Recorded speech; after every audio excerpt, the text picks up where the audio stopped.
Good evening, everyone, and welcome to another episode of Pop Life, brought to you by the very good people at This is Revolution Podcast, a show where we discuss more cultural topics, music, movie, and film. For fans of the main show, we will be back tomorrow night with Professor Alexander Herbert. He'll be giving us a primer on his course that will help us all get a better understanding of Marx's Das Kapital. Following that main show, we'll be having a champagne movie night where we'll be watching the 1970 cult classic Wanda. I've never seen it. I've only read very good things about it, so it'll be a first for all of us.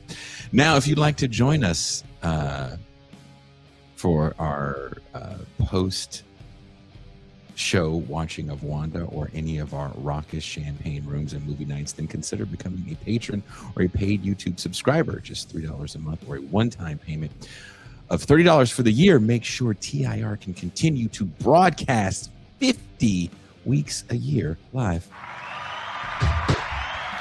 50.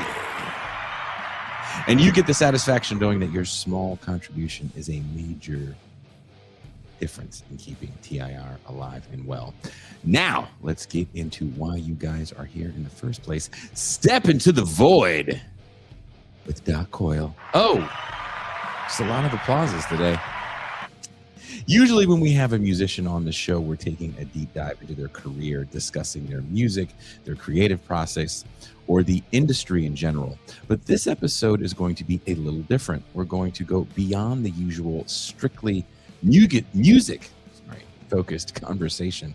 Doc COYLE, metalcore guitar legend, is not just a heavy metal badass, but also an outspoken critic of the American empire. In a business where many believe artists should stick to entertainment, speaking openly against imperialism and war can feel like stepping outside the acceptable boundaries of the genre.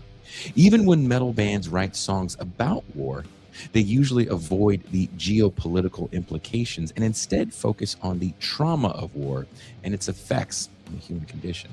Because of that distinction, you can have bands like Metallica, who in the 80s made two seemingly anti-war songs, Disposable Heroes, and of course their first video hit One.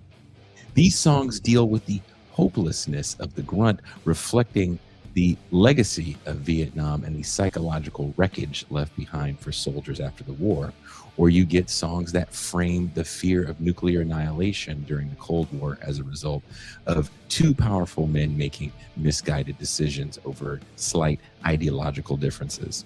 Once you understand that framing, it becomes easier to see how a band like Metallica could later produce material that aligns with the messaging of the American War on Terror. Doc COYLE represents something more complex than that. And in this conversation, we're going to dive into that complexity, moving beyond music to discuss politics, empire, and some of the major events shaping the world now. So join us as we take a trip into the void with returning TIR guest, Doc COYLE. Hello. I am out of my podcast retirement momentarily. More celebration. That's right. I don't know who's excited, but well, you had an interesting podcast where you definitely talked to a lot of your musician colleagues, as you have quite a few. You've been a musician for over 20 years now, touring the world over. You've made a lot of friends. You recently were in Metal Allegiance. Yes. Oh yeah. No. That. Well, I mean, it's like it happens periodically. I guess I'm in there's like the core four guys. It's Alex Skolnick, David Ellison, Mark Mengi, and Mike Portnoy, and there's kind of like a halo of supporting characters, and I've somehow penetrated the inner circle somewhat. So it's an honor and a pleasure. So I love those guys. All my heroes. And you just had a tour you did with them, correct? No, it wasn't a tour. It was just we basically play every year at the Anaheim House of Blues in Southern California around NAMM conference, and then we'll do like a random gig. Like a couple years ago, we played in Jersey, and we're doing a show. What's that? Your backyard. Oh yeah, and I think we're playing in Brooklyn this summer. So, but anytime that comes up, it's like heavy metal Olympics. So like you got to train, all right. You got to be ready because it's all these guys are legends for a reason. I feel like a bit of a redheaded stepchild when I get in there. So I gotta hold it down. I mean, Skolnick's kind of a beast. Kind of.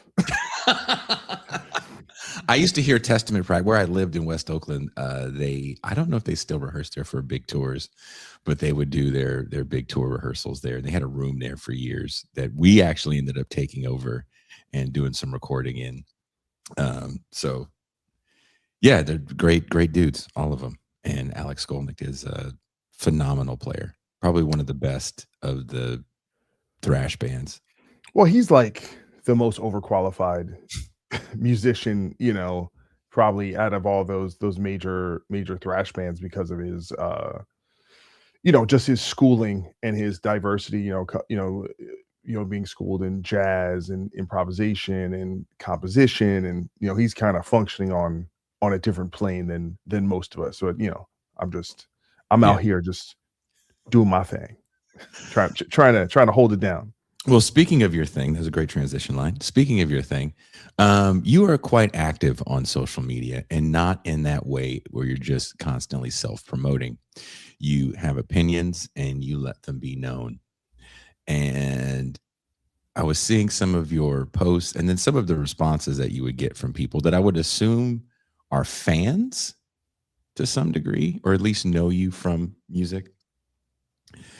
And I'm sure for them, there's probably some dissonance with who they think you are and who you are. And you seem to be pretty honest with them, forthcoming with even your disagreements.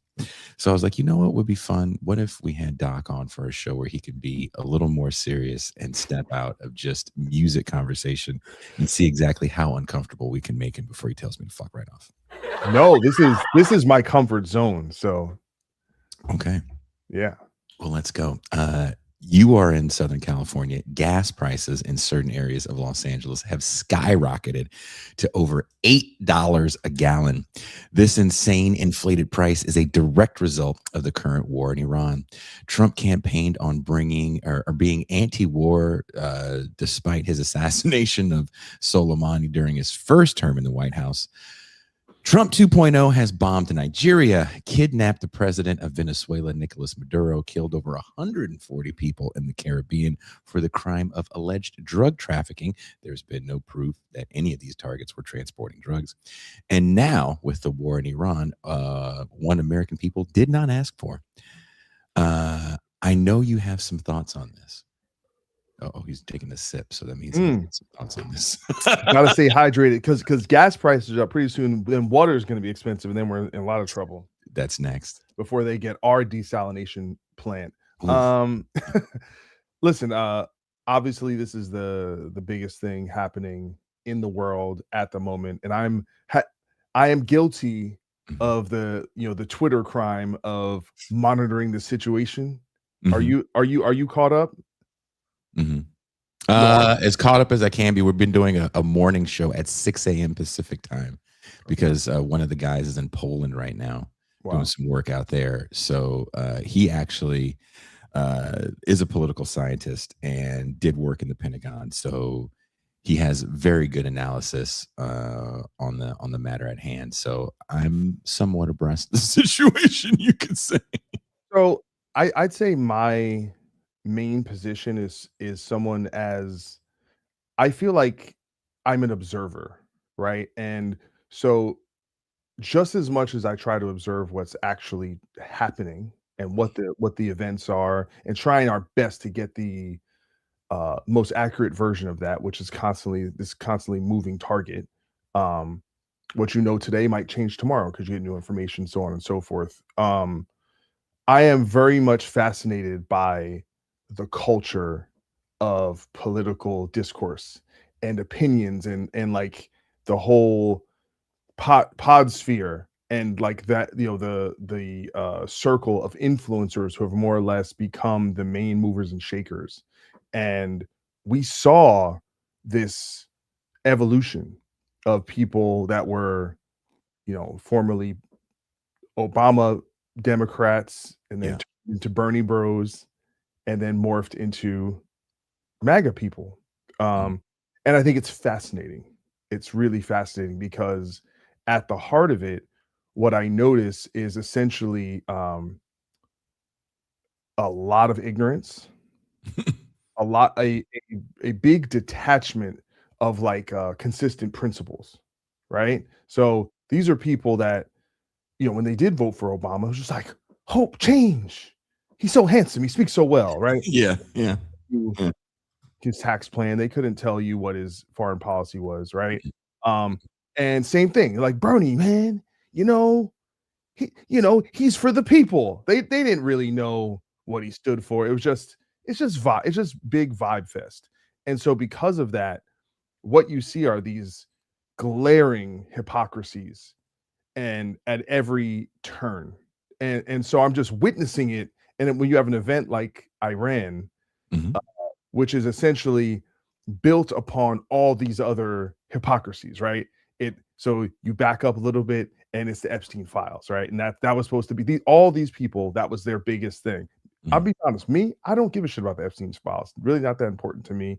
I'm not a conspiracy guy. It's not something that I don't think all the world's problems are going to be solved because we got this. But these people, that was like their main thing. Mhm. And then betrayal there, and they kind of, they're getting a little skeptical, but they're still kind of on board. Some people left, and then you back up, and it's like Doge, right? We're gonna save the money. We're sick of the government wasting everything, and then it's just literally they just destroyed thing, Yeah. killed a bunch of people, in USAID, laid off a bunch of workers needlessly, and just Hundreds of thousands. messed all the stuff up. But it's there's like 10 of those things that, and Trump what he did brilliantly, and I think this people are going to follow this methodology going forward, Mhm. which is when you have a party in power, especially in presidential power, what you do is you criticize them from both sides. You criticize them from the left, and you criticize them from the right. That way, and that's the best way, if you're smart enough to do it and people are dumb enough to fall for it, you'll get independence on both sides. And so what Trump did was he Uh-huh. promised everyone Mhm. everything. So here's the problem. If I promise the left if I promise RFK and Tulsi Gabbard no wars and healthy stuff, but I also promise the, the Tucker Carlsons and, the Nick Fuentes people that I'm going to do all this super right-wing stuff, it's one thing will eventually cancel the other out. And so what essentially has happened is what we've seen is, who does Trump defer to? He defers to the tech oligarchy, right? Moneyed power. So Does he defer to anybody? oh, I do think he does. What I'm saying is that when you have a Ben Shapiro wing of the Republican Party over here, and the Okay. Tucker Carlson wing of the party, he has bent to the Ben Shapiro wing, right? So you can't do both, right? So there are certain defaults he has Mhm. that he will defer to, because like I said, he said everything, right? And at the main point, when you go, we're pro peace, right? Or like Mhm. this whole thing, Donnie the Dove. But here's the problem: when your whole brand is that you're the strongest and you're the toughest, and you are not going to take shit, and you're going to kick ass, by that nature, you cannot be pro peace. Because if you have a big stick and you're telling everyone that you have the big stick, eventually you have to use it to prove that you have the big stick. The bully can't run the yard without Mhm. smacking some people up. Um, and the main difference is I've always been like, no, he's not pro peace. He just got lucky in the first term, where like there wasn't an October 7th, there wasn't a Ukraine war, there wasn't a 9/11. There was like he got in right in as basically the the Arab Spring had already passed. Yeah. Most of those conflicts, you had some crazy shit happen in Syria, and you had basically the end of the war against ISIS that they were kind of wrapping up. Like, He but that did was kill, he did kill Soleimani in his first term, no, and no, he I did know, move I he know. moved the embassy as Yes, yeah. well.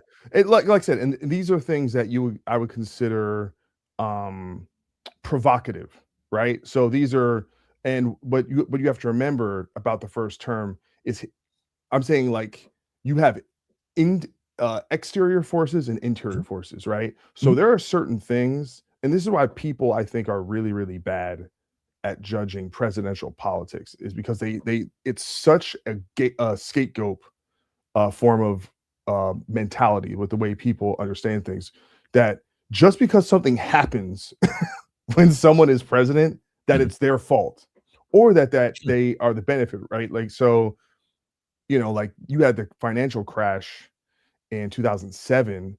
Mhm. That wasn't really George Bush's fault. That was the amalgamation of a bunch of different policies made over decades, right? And he basically happened to be in the seat when when the musical chairs came up, right? Um, you know, a lot of stuff that happened during the Clinton era, he just happened to be, that there were certain economic forces that were working that went to his There was benefit. deregulation that happens during the Clinton era, right? So we have to let's.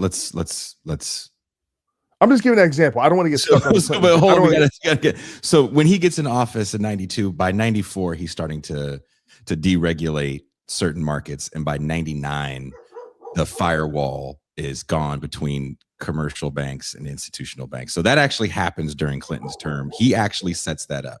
So if you said Bush walked in the door with a certain amount of financial deregulation and it worked a little better for him, that's true, but it's not like Clinton just came in office and by serendipitous luck these things happened. Like there were quite a few changes that he put forth with that administration. No, I know, but most of the impacts of a lot of, and by the way, what people tend to singular the president. He did that with a Congress. It was a Sure. collective effort. It wasn't just one guy, right? You need a collective effort. But my point is, a lot of things that were done during that era, the effects of that don't take place for decades, right? So, but people are stupid and think just because something happens during a when someone's president, that's their fault, right?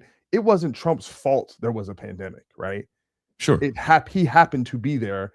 How he handled it was he did a bad job, right? I don't think, you can get into the weeds on the 9/11 thing and think whatever you want to think, but if you believe the official story, it wasn't their fault that 9/11 happened. Yes, there was like, oh, but bin Laden plans to attack and things like that. You could have maybe if you got lucky, but in general, it's how you react. There are certain things that are going to happen. You cannot prevent every disaster, and every good or bad thing is not your fault. Or it's not because of the president doesn't have that much power just to make things and happen or not happen. Anyway, uh, I say all that to say, you know, the first Trump term, there was not that many crazy exterior things happening until COVID, right? COVID, yeah. So and he was surrounded by restrained professionals, right? Even if they were on the Mhm. conservative side, right? You had Yep. James Mattis,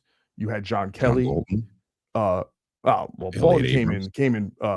I wouldn't say Bolton is restrained. I mean, if anything, he was one of the hawks. And But kind of he still had longtime Washington insiders that were part of his cabinet. yeah, but a lot. McMaster, even I think people like Rex Tillerson in Mhm. hindsight seem to be Steve restrained. Mnuchin.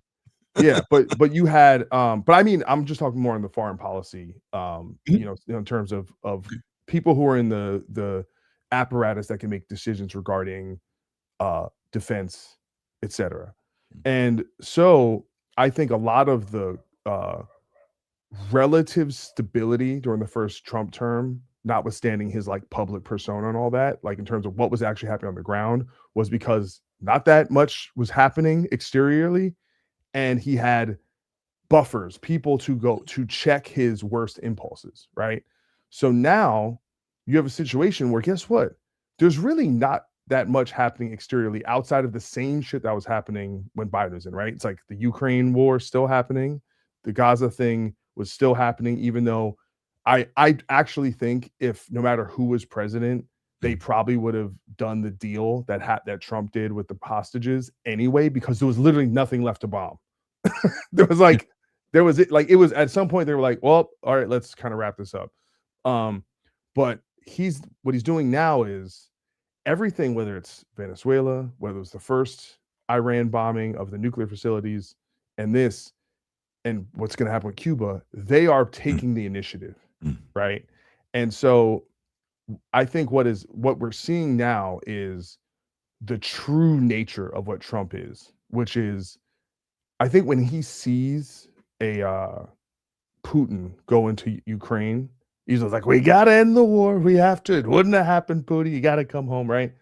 Even though that's the case, I actually think he's like, that dude has fucking balls. He sees what he wants. He sees what he wants, and he goes and he takes it.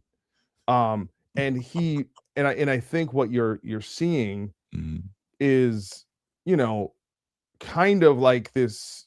It's an empire that's teetering, and basically it's that dude who, like, at the gym, who's like, he's done so much steroids and he works out so much, and he's overcompensating because he's like, I have to prove that I'm tough. I have to prove that, right? All this, like, and so it's this thing of like, I have the big dick, and I got to go out and everyone's getting fucked with the big porn dick. All right. And he really likes these limited exercises, right? Like, all right, we're going to go in, bam, bam, bomb Iran real quick, in and out, right? Yeah. Go in, get Maduro. And the Maduro thing, it's basically they had an inside man, right? They had the vice president basically had their back, and they had a deal done, right?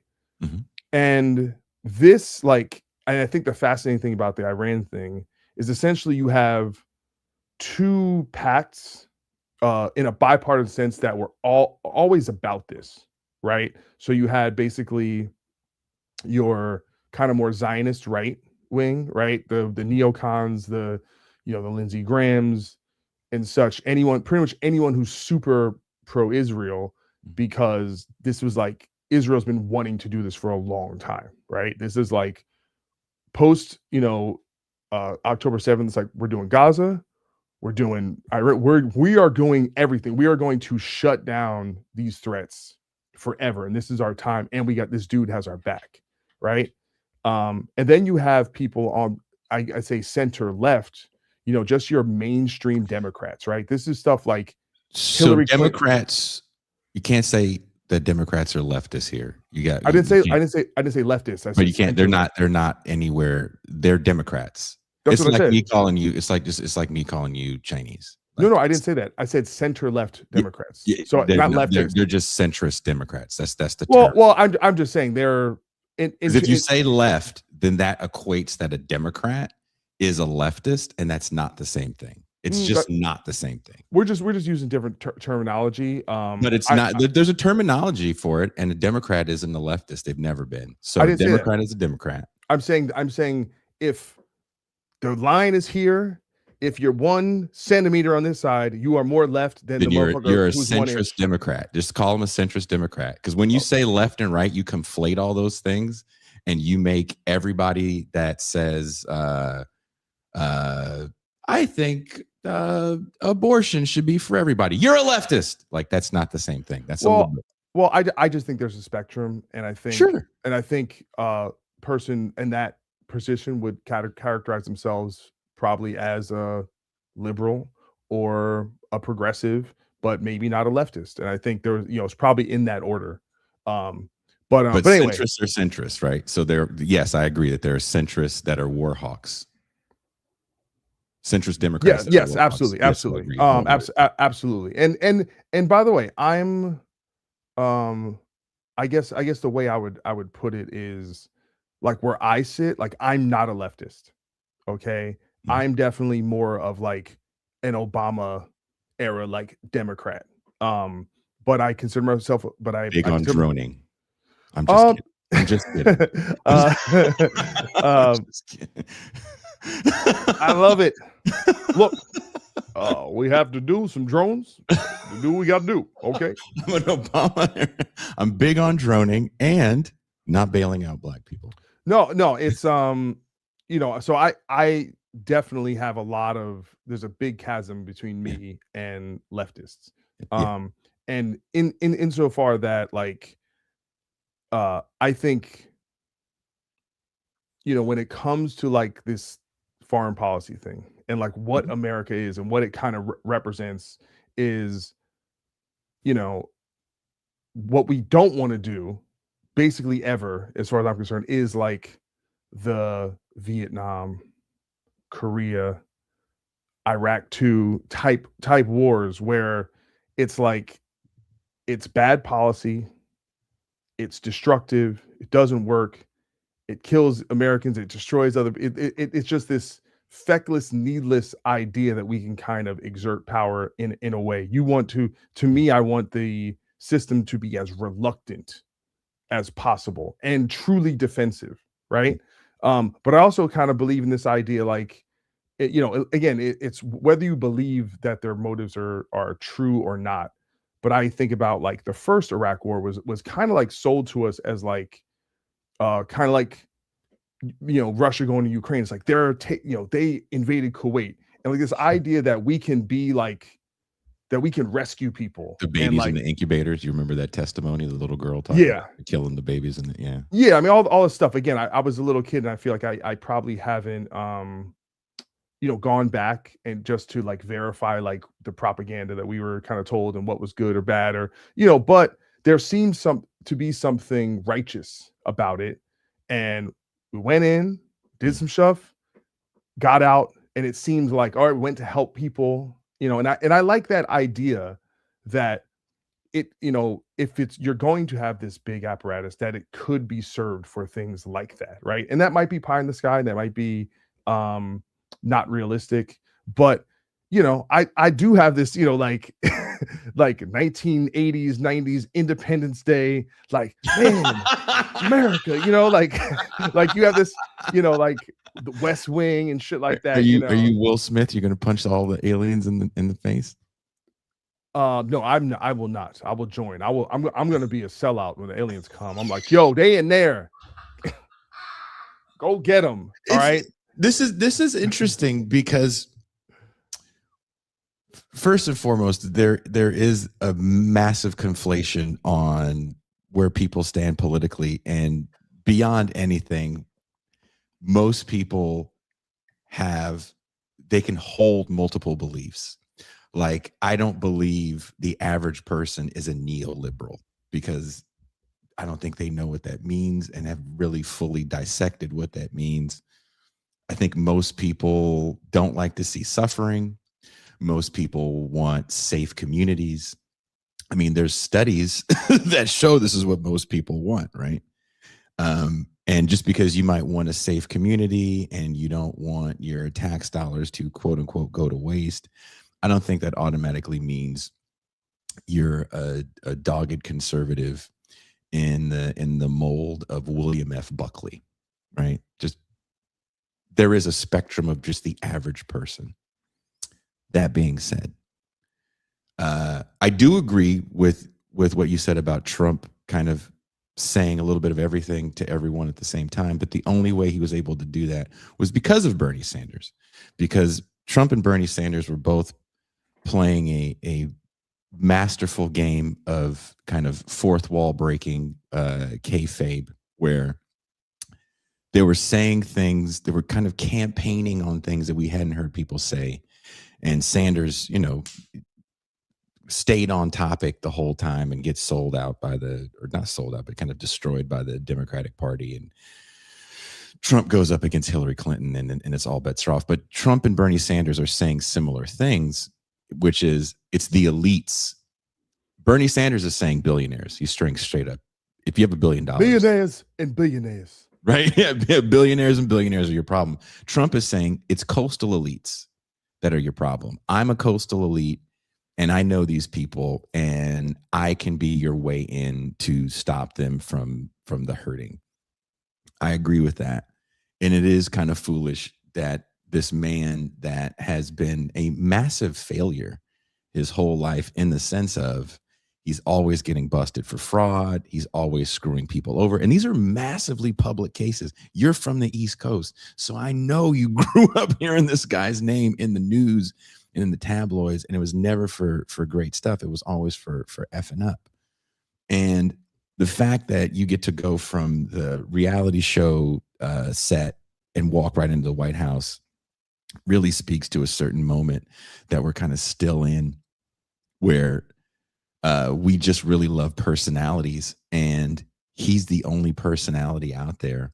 I do think he lost a lot of his juice after COVID, because there's a few things that happen that you can say, well, that's not necessarily his fault, right? Like, he didn't tell cops to kill George Floyd, and he didn't tell the cops to kick in the door at Breonna Taylor's house and shoot her on accident. Like, he didn't do that.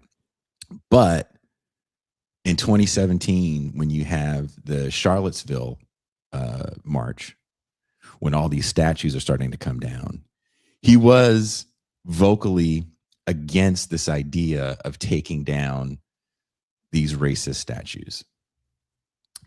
And whether or not you think that was the biggest cause in the world, I'll listen to that argument, because some people went a little too far with every statue that had to come down. But if you remember, when the question got posed to him, how did he feel about this woman getting killed? That's when he says there's very nice people on both sides, or very good people on both sides. A very Trump response. He's freestyling, which is never good for him. He can only freestyle in a run up to an election when he's in power. Hasn't really worked out real well for him. So when all these things are happening, plus the shelter in place, and him giving daily, if you remember those daily press conferences where he says, if you just inject bleach, you're fine, and all the crazy stuff that was going on during those press conferences. And then he does try to steal an election, but like you said, he had quote unquote adults in the room that were like, nope, we have more of an allegiance to the rule of law and the Constitution than we do to you. So you can fuck right off. And January 6th happens, which I think you can say he kind of incites. And then he just bounces while it happens. And so he's kind of persona non grata. Fox News isn't covering him for a while, and he just goes away. I think what helps him come back even stronger is, like you said, I'm agreeing with you, the things that happened. Ukraine happened. October. Say you said inflation. Yep. All that happened, and nothing happened. Right. The Democrats really did nothing to stop anything Trump had been doing that was negative, especially when it came to those massive tax cuts that came in. That's the first thing he did the first time around and this time around. So all the jobs that are supposed to come back, those don't come back. And again, Democrats really don't do anything while they're in office. And they don't run on anything other than we're just not him. I mean, I agree with some of that. There's a lot I don't agree with that. What really galvanized people towards him was the all the cases and him getting indicted 4 times was the main impetus. I think we learned a lot about human nature and how you can kind of monetize martyrdom and being a victim. And that and this is what I kind of love. What happens sometimes is when the world proves you wrong. You know, you think the world is one way, and then you see something happen, and you're like, oh, turns out I didn't know everything. And so you get a little smarter by being dumb. But I was like, who the hell would support this dude because he got indicted? And like, how would that make him more popular? And then I remember hearing on Joe Rogan, he's like, yeah, man, it's a witch hunt. They're going after him. And I'm like, oh, that's who. And that guy Mhm. no matter what you think about him, represents a lot of people. Not that like, not even people who listen to him, but his type of mentality is a very common mentality. And so it made Trump to a lot of people sympathetic.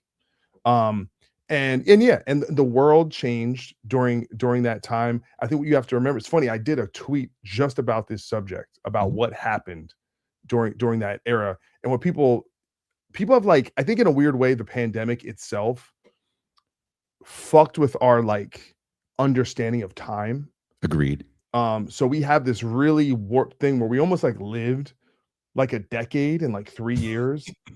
And the Mhm. time after that, it's like a fugue state. It's like coming out of like a, like a, of a cave or something. We're like, where is it? Like you just got thawed out. But people, what basically what happened is a year after Biden is in, the pandemic is still kind of going on. Mhm. And that's when the vaccine rollout happens. And so a lot of these people who were kind of maybe on the other side or they were independent, they really got radicalized by the whole vaccine vaccine mandates. And a lot of those things really changed, and that got put on the Biden administration and um, liberals in general. And also during that time, I think was the major culture war issue of the trans issue became kind of the forefront. That was like Chappelle and the Bud Light thing and Target, and like it was just everywhere. Trans Story Hour, and that became the kind of the forefront. And that and again, another thing I was wrong on, where Mhm. I thought that culture wars were shallow and kind of stupid and didn't really mean so much. It was just like people on Twitter, like just overreacting. And I realized like, no, it's actually not the case. Like, yes, I think it's ridiculous, but what they were able to do is turn it into a new wedge issue. And wedge issues is what really gets people out of the house, right? It was 100% agreed. so like the way abortion was or gun rights, there are people that the only thing they care about is they're transing my kids. They're whatever. Like that's I'll and I'll raise you this. I'll raise you this. I'm not disagreeing with what you're saying on the trans thing because I've written about the trans thing, and I'll go further. It's not they're transing my kids. It's that they're not giving me the parental authority to parent. So, for example, in Southern California, in I can't remember the name of the city, but I believe it's in the Inland Empire. There's a school board president, and she says there's a new rule in the schools that any child that comes to school as a different gender than what's on their paperwork, we call their parents. We'll make sure that it's not going to be a situation where maybe the kid gets hit when they get home, like there's an abusive situation, but the parents need to know that the kid is coming to school as a different gender. Now, that wasn't happening in this school district. It wasn't an issue, but this person ran on it. And as you know, no one really, a lot of school board people are just appointed because it's not a race people usually run for.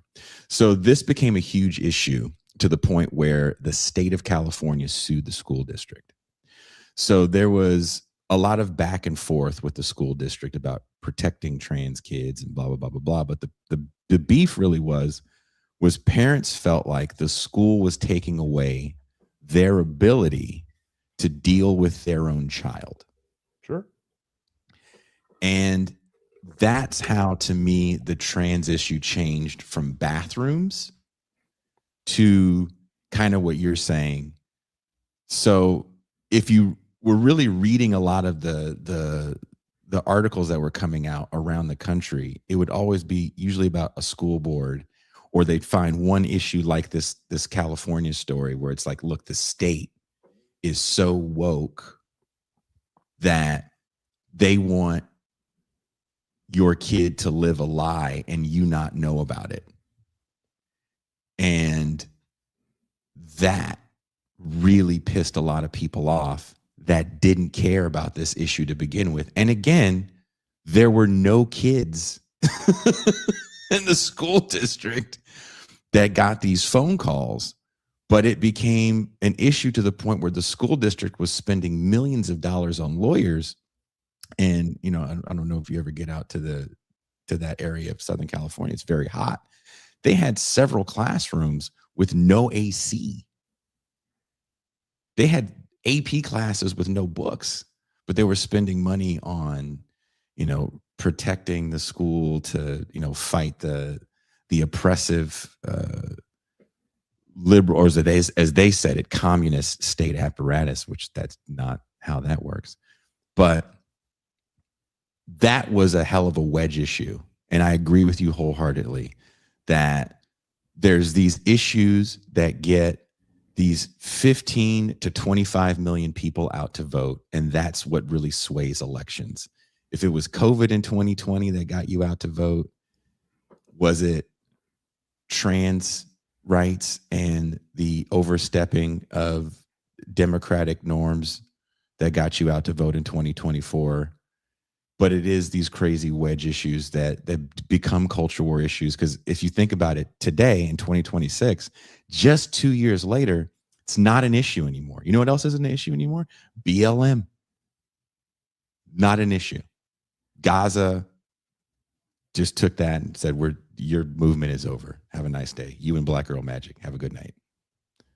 Yeah, but I think you basically had a wave of kind of peak wokeness in the culture, Sure. and an equal and opposite counter reaction to that. And so the culture changed, right? But to be clear, the main reason why Trump won, like by a mile, and nothing's even close, is this assassination attempt and the video and the photo. Hey, that is, you got it. That he was not polling well until the assassination. Well, no, that's not true. Against Biden, he was winning. He was already ahead, but then he like jumped ahead by a mile. But the main thing wasn't just about the polling. What the assassination attempts allowed was for essentially the celebrity class, who had always kind of had like kept him at arm's length. All of a sudden, it became socially acceptable. So right the day that it happened, Elon Musk came out. Within the week, Hulk Hogan came out, Jake Paul, the Paul brothers. That's right when he went on all those podcasts was after that. And so it was essentially, Joe Biden had no chance of beating Trump.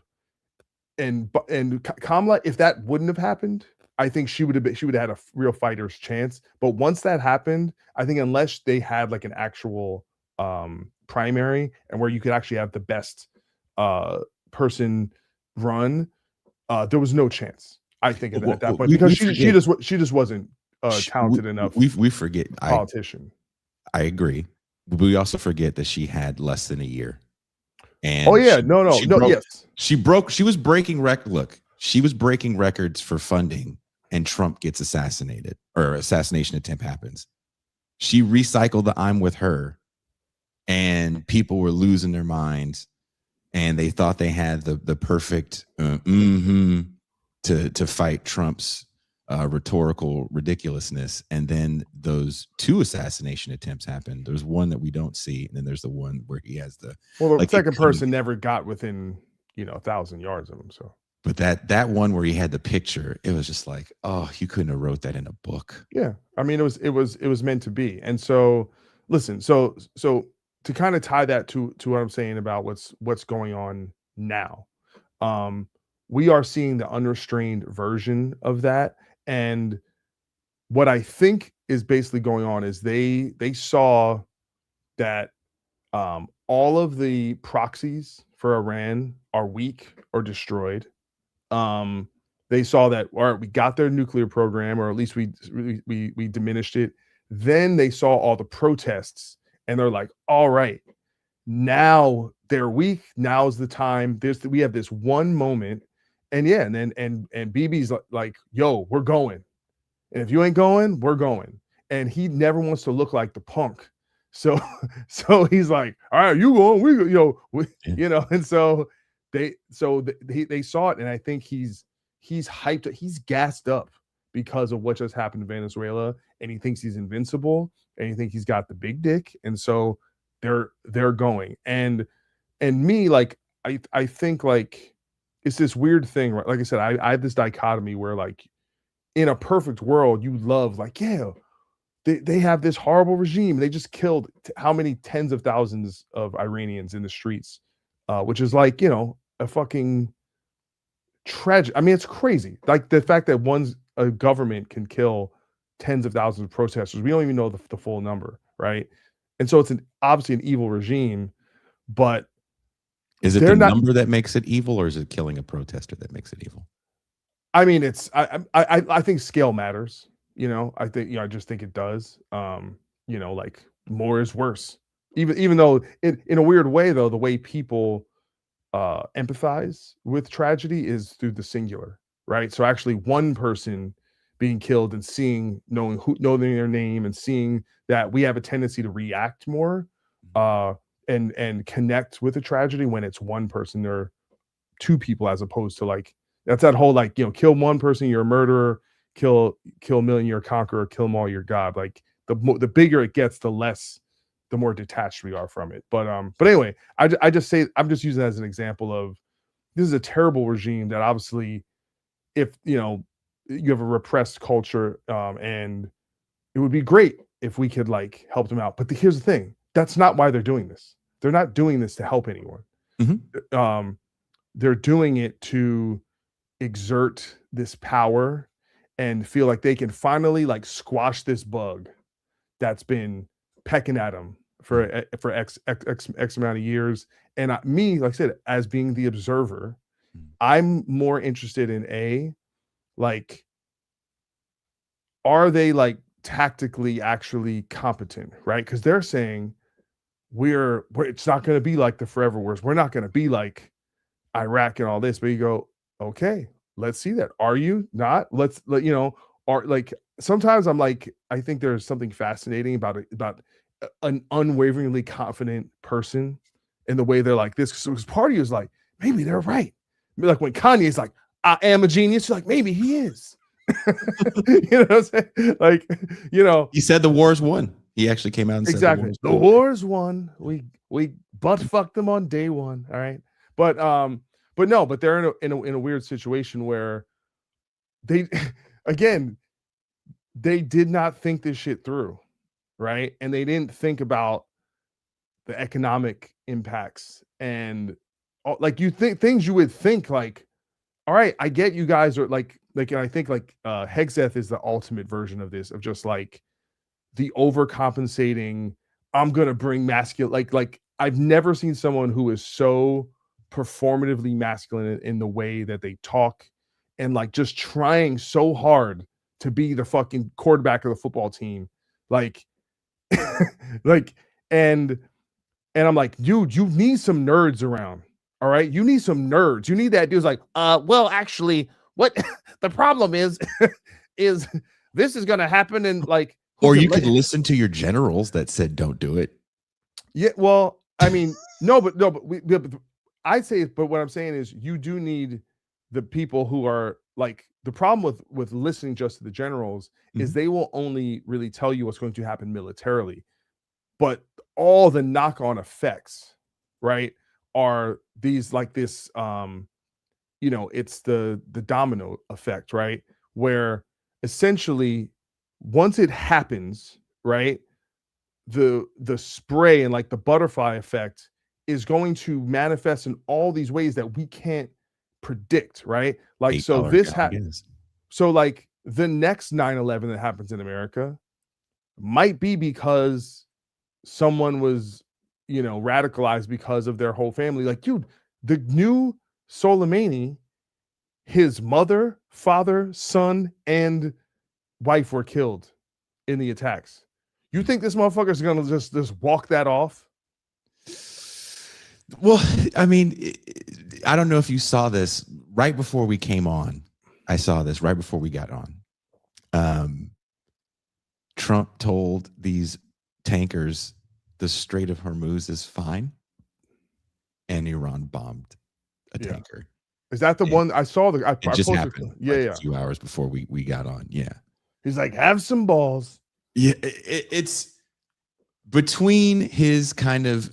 I watched the Hexeth 60 Minutes interview where he goes, "Look, this isn't a mission accomplished moment on an aircraft carrier, but this is a mission accomplished moment on an aircraft, right? He's saying all the things that's like, we're not Bush lying about a forever war, because this is look, I wrote chapter and verse about Donald Trump. Please, if you're listening, check out my article in Current Affairs, which is linked in the description of this show, where I compare Donald Trump and pro wrestling. I have to read the article. My apologies. I'm not up to date on my homework. That's such a bad friend. I think it's a good one. I think you'll dig it. All right, I'm gonna get it. Listen, on the premise, we're there. I'm like, I've gone deeper. I went deeper into this last Saturday when I talked about another aspect of kayfabe, which is shills and marks. Donald Trump plays that really well. But the thing about Donald Trump that makes this situation very different than his predecessors is he is all show business all the time. And he got a bunch of people in his cabinet that are all show business all the time, i.e. Pete Hegseth, right? Yeah.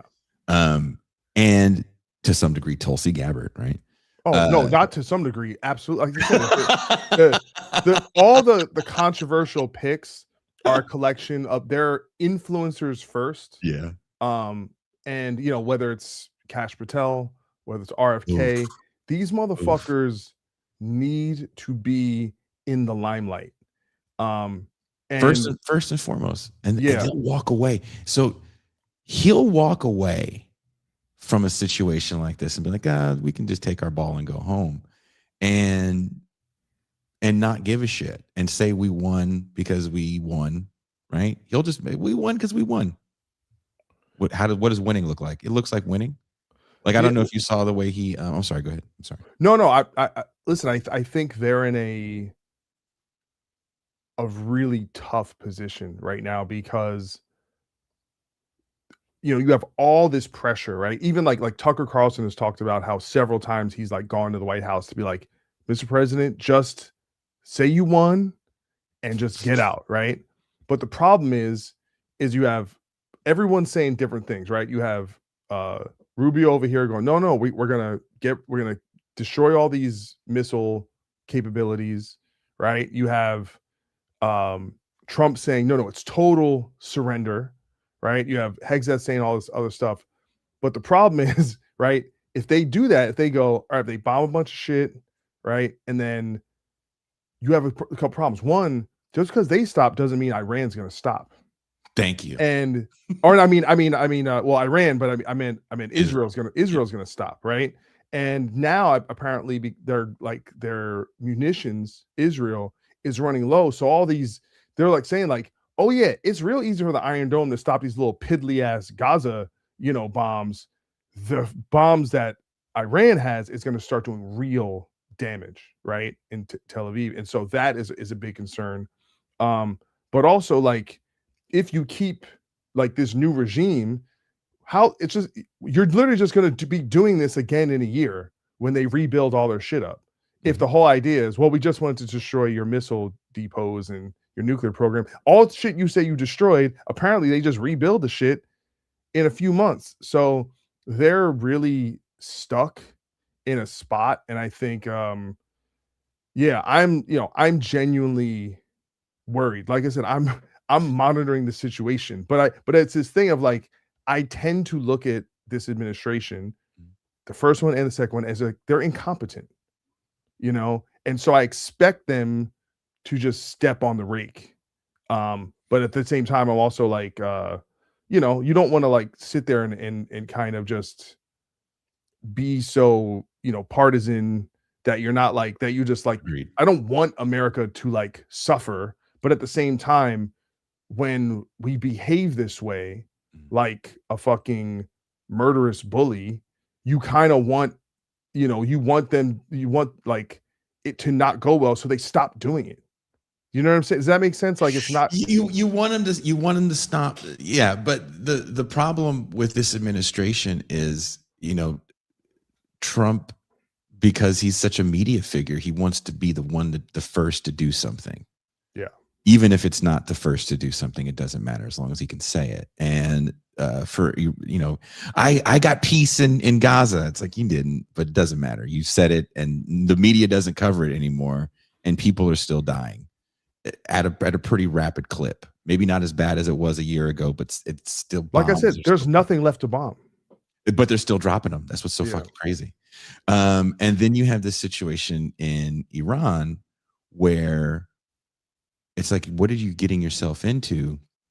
And people have been saying this. We had a show with three of maybe some of the more well-known English-speaking Iranian scholars in the world on a few weeks ago, before the situation happened, and they were talking about the current administration, and they weren't fans of it, right? The repressive and the killing of student protesters. But one of the things that they were saying was, we don't want U.S. aggression. No one there wants a war of U.S. aggression.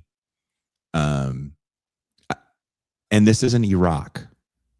Talking about memory holes that we forget about. There was a lot of campaigning that was done to get Americans kind of on the side of the administration. And you also had but 9/11 was the 9/11 was that was the source of like, we need retribution. We didn't care who you attacked. Like, are they brown? If they're sand. Well, you get the Patriot Act because of that, right? Yes, Everybody's them. Yeah, right. We need more repression, more oppression. Yeah, take away certain civil rights for all of us, because it doesn't matter as long as you get those bad Browns. I agree with you on that. But there was still campaigning that was happening, because 9/11 happens, and 2 years later, Iraq happens, and you get the biggest protest in history in 2003, anti-war protests. Nothing happens, but you still get a very large protest of people that don't want the war to happen. And they voted on, and Congress, Senate, they voted on it. So yeah, it was a different time, in that you had an administration that was still trying to use politics to get the people in line with this war effort, because you wanted what's the football player's name? Pat Tillman. You want Pat Tillmans when 9/11s happen. You don't have Pat Tillmans. You literally don't have the manpower right now to do what you want to do with boots on the ground. Do you think there will be boots on the ground? Because I'm still skeptical. Who knows? I refuse to answer any "what do I think" questions. I didn't think that we give a shit about Cuba to this level. Give a shit about Venezuela to this level. You can't say it's about oil, because oil companies literally said, please don't do that. I don't think they give a shit about Venezuela. I literally think Maduro, he talked shit about Trump. He's like, come and get me. He was on stage. He's like, you can't get me. And Trump was like, I'm gonna get him. And it's because what did they do there? Did those people, again, I'm speaking from a certain place of ignorance. I'm not a foreign policy expert by any degree, and especially when it comes to these individual countries. But did the people of Venezuela, has their lives significantly changed since it was Maduro, the singular figure, doing all the terrible things? I mean, I know he was horrible. Yes, he should not be there. And it's complicated. You can't, if you want to talk about complications, you have to talk about the U.S. stranglehold with sanctions on Venezuela, and actually the amount of death that happened because certain products just can't get in. Yeah, and what's happening to Cuba right now? They're basically killing the country. It's the same thing was happening in Venezuela. Venezuela is just a larger country that had a little more power than Cuba, right? And they're not an island, so you can get things in and out. Cuba is stuck. They're literally stuck with that embargo. You are correct. They are starving those people to death. It is a horrible, it's monstrous what's happening, because we're 30 plus years removed from the Cold War.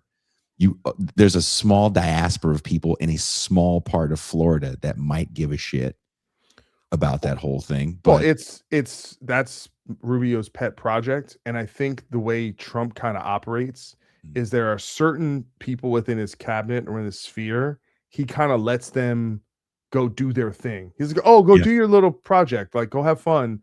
And it's like, will it make me look tough? Will it make me look good? Great. Just, tell me when the speech is, and I'll go, and I get to shove my balls in someone's face and fucking, just flex over them. And listen, I think that's definitely happening, but I don't know what that's going to look like. But you have to think the U.S. probably has been planning some kind of decapitation measure for Cuba for 50 years, you know? Yes and no. I mean, back to your Obama thing, he had loosened a lot of those sanctions, Yeah. and people were able to travel there a little more freely. And Trump got in office, tightened the sanctions. Biden got back in, loosened them again to like Obama level. And now you have a vice grip on this country that, again, everything that this administration is doing, and one can say, and some people have, and I don't agree with it, that, well, this is what he campaigned on. He did not campaign on bombing Iran. He did not campaign on domestic occupations of blue cities. Well, I think that's not true. He did say we got to deal with the enemy within. That's what he said the first time around, and he still didn't. Not like this. I think, but and what you have to keep in mind with Trump though, he kind of does say everything. He is very inconsistent, and so you can find him saying stuff about Iran, and so he contradicts himself, and that way when you basically say everything, even let people go, he campaigned on the Epstein shit. No, he didn't. What he did was he did an interview with Fox where they asked him, they go, will you release the Epstein files? He goes, yeah, but maybe not so much. And then, but what they did is they cut that part out where he said, but, and maybe I won't. And so the people who follow him, like, oh yeah, he said that. It was really everyone in his sphere. So it's Kash Patel, it was Dan Bongino, it's all those people, it's what's his name, JD Vance. All those people were like, we release the files. And so he was kind of more, doing his populist, give the people red meat kind of thing. And, but he really wasn't hyped, that the whole time. Cause he got that meeting where they're like, yo, bro, you in this shit deep. Okay. We cannot release this, and they redacted a bunch of stuff but also too, they did this file dump. Where they done, what was it, like 3 million files on people? Yeah. That's a lot of files. I am of the Anand Giridharadas mind of Jeffrey Epstein and the files, which is you can go hunting for all the sex scandals you want, and if that's all you get out of the Jeffrey Epstein thing, then you really weren't paying attention. What you should be paying attention to is that these are people that live globally that are kind of inept. They were asking him for dating advice. They were asking him to help with letters of certain kinds. They were asking Jeffrey Epstein for a lot of basic help. And what you should be afraid of is the fact that these are the people that write policy, that kind of run the world. And they are extremely inept individuals because they're asking an inept individual to help them. Yeah, I don't really buy that. I think. What do you mean you don't buy it? It's in there. It's not about I think calling, you don't get to the level of wealth and influence, and proximity to power by being inept. You get there by being effective. Because he didn't start rich, all right. And same thing, you're like Trump, he's failed at everything. No, he hasn't.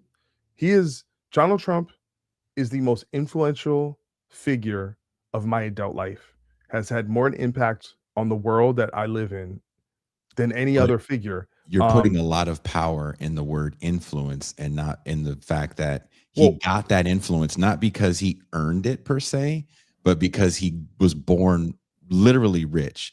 Jeffrey Epstein wasn't born rich, but he manipulated his way to a certain position through nefarious means. But as far as him actually having financial skills, he didn't have them. I mean, he had the financial skills to become wealthy and believe. I mean, there's drug dealers that have the financial skills to become wealthy. It doesn't really mean you have financial skills. It just means you manipulated the right people. He eventually died in prison. He died in prison. That's not a skill. Again, I mean, sometimes your luck runs out, and if he wasn't, you can't be. Look, if you're skillful, it's not about luck.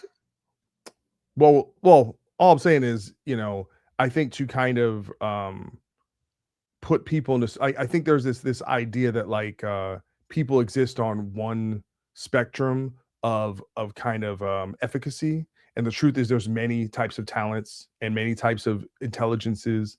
Um, and so I think it's well, I think what we want to do is kind of find villainous types and just go, well, they suck and they're terrible and they're bad at everything. It's like, no, they're effective at a lot. Like, I think it's really important to understand that, because that way you don't underestimate the opposition. When you always say that they suck at everything and they're bad at everything, it's a way of like what you want, kind of want to believe that. I think people have the things they're good at, things they're bad at.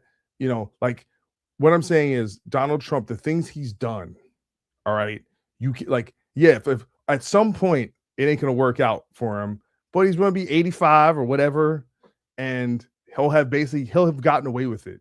This idea that it's like we're gonna get the empire and the bad guy's gonna get it. No, but when his casinos failed, he was bailed out by his father. Just fine. But he was bailed out by his father. No, I'm just saying. But he was bailed out by his father. Yeah, but you got to understand. I'm telling you something about Trump, and I know I have some friends that like this. There are some people who are so delusionally positive, and they'll be like, "Yo, it's gonna work out," right? And they believe in themselves so much that it just always works out. So Trump, right? He right as his shit was going up, boom, he got the fucking the television show, and he made $400 million doing The Apprentice, right? And then right as that was going away, boom, boom, boom, he becomes president, right? And then he fucked that all up.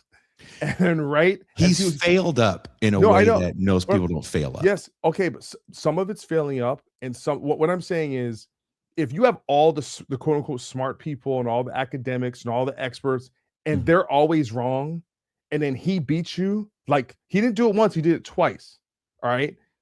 Then he knows something you don't, right? Like, and I'm telling you, his best skill, his greatest skill is getting people to change their mind.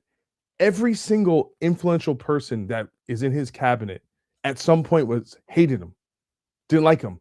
Do you know how hard that is to take someone who hates you, who's like, they are Hitler, to this is the greatest motherfucker of all time, and I put all my faith and become a cult member?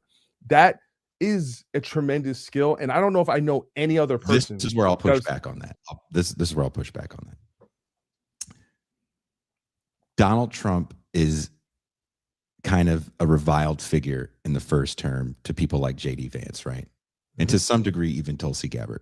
Everyone, RFK, Elon didn't like him. Joe Rogan didn't like him. Even Pete Hegseth was talking shit. Kellyanne Conway. It took him right, because it was easy. It was easy to talk shit about him, right? Because he was so stupid, and he would say stupid things when he would freestyle. No, because it's obvious. No, he was obviously odious and a piece of shit. Like, it is common sense.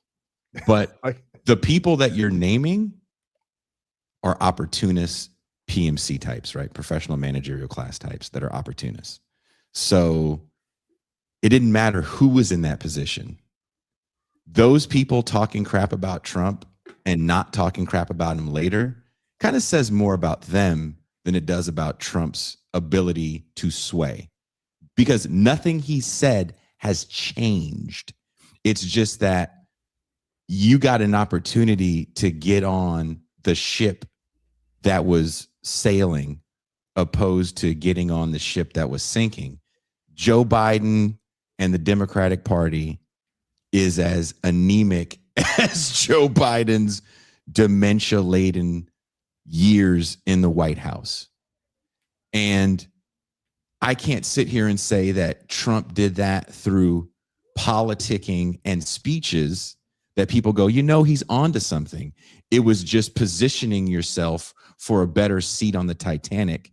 And that's what these types of individuals do.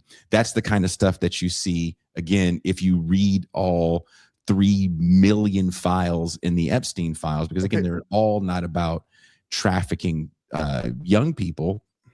A lot of it is just elite people that live globally, which is another thing that's kind of hard for people to understand. These people live globally, and him being a concierge, if you will. But it extends past that, and it extends to the electorate. First election, 2016, he quote unquote won the election, but he lost the popular vote by 3 million votes. In 2020, he, he got beat very handily. He lost by 5 million votes. And by the time he wins in 2024, he is the most popular he has ever been as a politician. And so from 2020, when he gets impeached for the second time, January 6th, he is the least popular. What I'm saying is, in those 4 years, he changed tens of millions of people's minds. And so it's it's the people in his inner circle, but normal, regular Americans change their mind. And the power to actually to persuade people is a superpower. It is a magic trick. This is where we disagree. You're looking at it from a God perspective. You're not looking at it materially. There is an unpopular party. A vote is material. It's an unpopular party in office, which was the Democratic Party. Extremely unpopular. Doesn't necessarily mean that he did something magical that made people. Most Americans understand voting is I either vote red or I vote blue.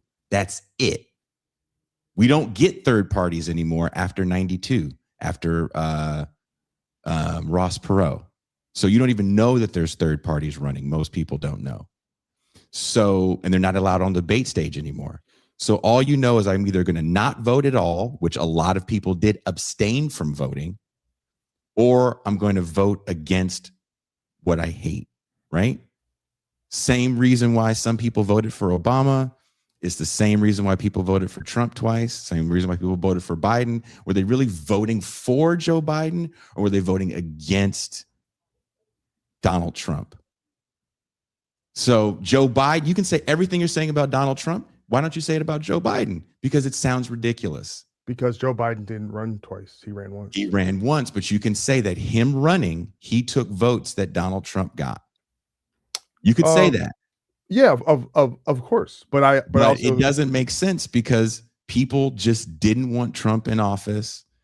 People didn't want to see Kamala Harris in office. The best ad that the Republicans had was the trans prisoners ad, where Kamala Harris was saying that every trans prisoner can get a sex change if I'm president. You're going to tell me trans people get free health care before Americans? Trans prisoners? Get the fuck out of here. It's not going to happen. But that ad ran. It had legs. She said some ridiculous things. People thought that the culture was shifting towards inclusivity, and companies that it really didn't behoove them, like Bud Light, to have trans spokespeople. They ended up backing away from that because it just wasn't physically responsible to ride that culture wave. But we've seen this with numerous companies that try to ride certain waves and it doesn't work out for them.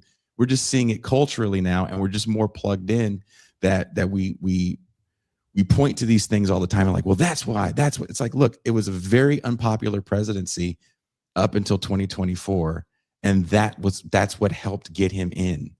Now he's in, and he's extremely unpopular. Extremely unpopular. Everything he's doing is pissing people off. There's not one thing that he's doing. People are like, well, he did no, not one. Well, he's still more popular now than Biden got after Afghanistan and the inflation. Biden never. So basically, I follow the NateSilver.com because it's a polling average, which is the best way to understand polls as opposed to individual polls. And essentially, he's at the lowest. He's right around the lowest he's ever been, around 41% approval. But basically, Biden got down around 38%, and it's kind of stuck there for the rest of his for the rest of his term. And that's because Trump has a very hard floor, because his core followers are like, basically, it's very hard to penetrate. And I think eventually it will get down to those numbers, but it'll probably, this war has to be really bad and the economy has to get worse and yada, yada, yada. So And also if you know, the midterms go as bad as they think it could be, I think that'll really affect his numbers because he'll be the lamest of ducks, you know. I mean, he's trying to they're trying to pass legislation, trying to force legislation in right now for a third term. Yeah, it's gonna be weird, man. It's gonna be scary.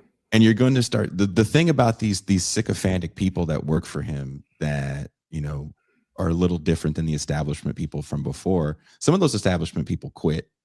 Some of them were fired, but some people just said, fuck this guy's too much. This time around, he fired Kristi Noem. So some of these transferred. Sorry. Yeah. Sorry. You were correct. He transferred Kristi Noem. And he transfer Bovino as well, because he's done. He went back to podcasting. Did he? Yeah. Gross. He was so dude. I shouldn't say that because I got. You would have thought this motherfucker was going back to his job at, like, you know, Kinko's. being a priest or something. This motherfucker's like, thank you, Lord. Oh, dude, I get to just talk shit. I don't have to have any real responsibility. There's actually been reports finally coming out that there is dissension amongst the ICE ranks. I mean, you can't go on the way they've been going on with this much pushback. So I know you wanted to talk about ICE a little bit, right? Yeah. You know, let's switch gears a little bit. Immigration and Customs Enforcement has been conducting domestic occupations of democratically run blue cities that have resulted in the deaths of 2 American citizens on camera and the arrest and the disappearance of several more people, even U.S.-born citizens. I don't know if you've heard the most recent case about a U.S.-born woman who was at an airport. And you heard about that in Chicago? I feel like, you know, I'm monitoring the wrong situation. I'm sure I've heard about it, but I think things are getting lost. I didn't believe it was real. By the way, apologies to chat. I guess you were talking about Bovino. I was talking about Bongino. We got a little. Oh, Bongino. Oh, okay. Yeah, we got a little. Our wires crossed a little bit. The B words. They're easy to forget. These little angry people. But this woman was detained, and she asked why she was detained, and they said, you have a curious travel history. They snatched her up, put her in ICE detention. Her family was looking for her. Her family could see her phone, right? They could track her phone where she was. They go to the ICE detention facility in Illinois, and they're like, well, where is our sister? And they're like, we don't know where she is. She's not here. They're like, her phone says she's in here. Like, no, she's not here. They end up transferring her to another facility in Wisconsin, which, as you know, is near Illinois, but still, they just let her out. I believe her phone had died at that point, so she couldn't call her family. I think she had to like hitchhike to alert her family where she was. And maybe you've heard the case about the older gentleman who was also a citizen that ICE had snatched up, found out that he was a citizen, and they just let him go. And he was blind. Oh, yeah.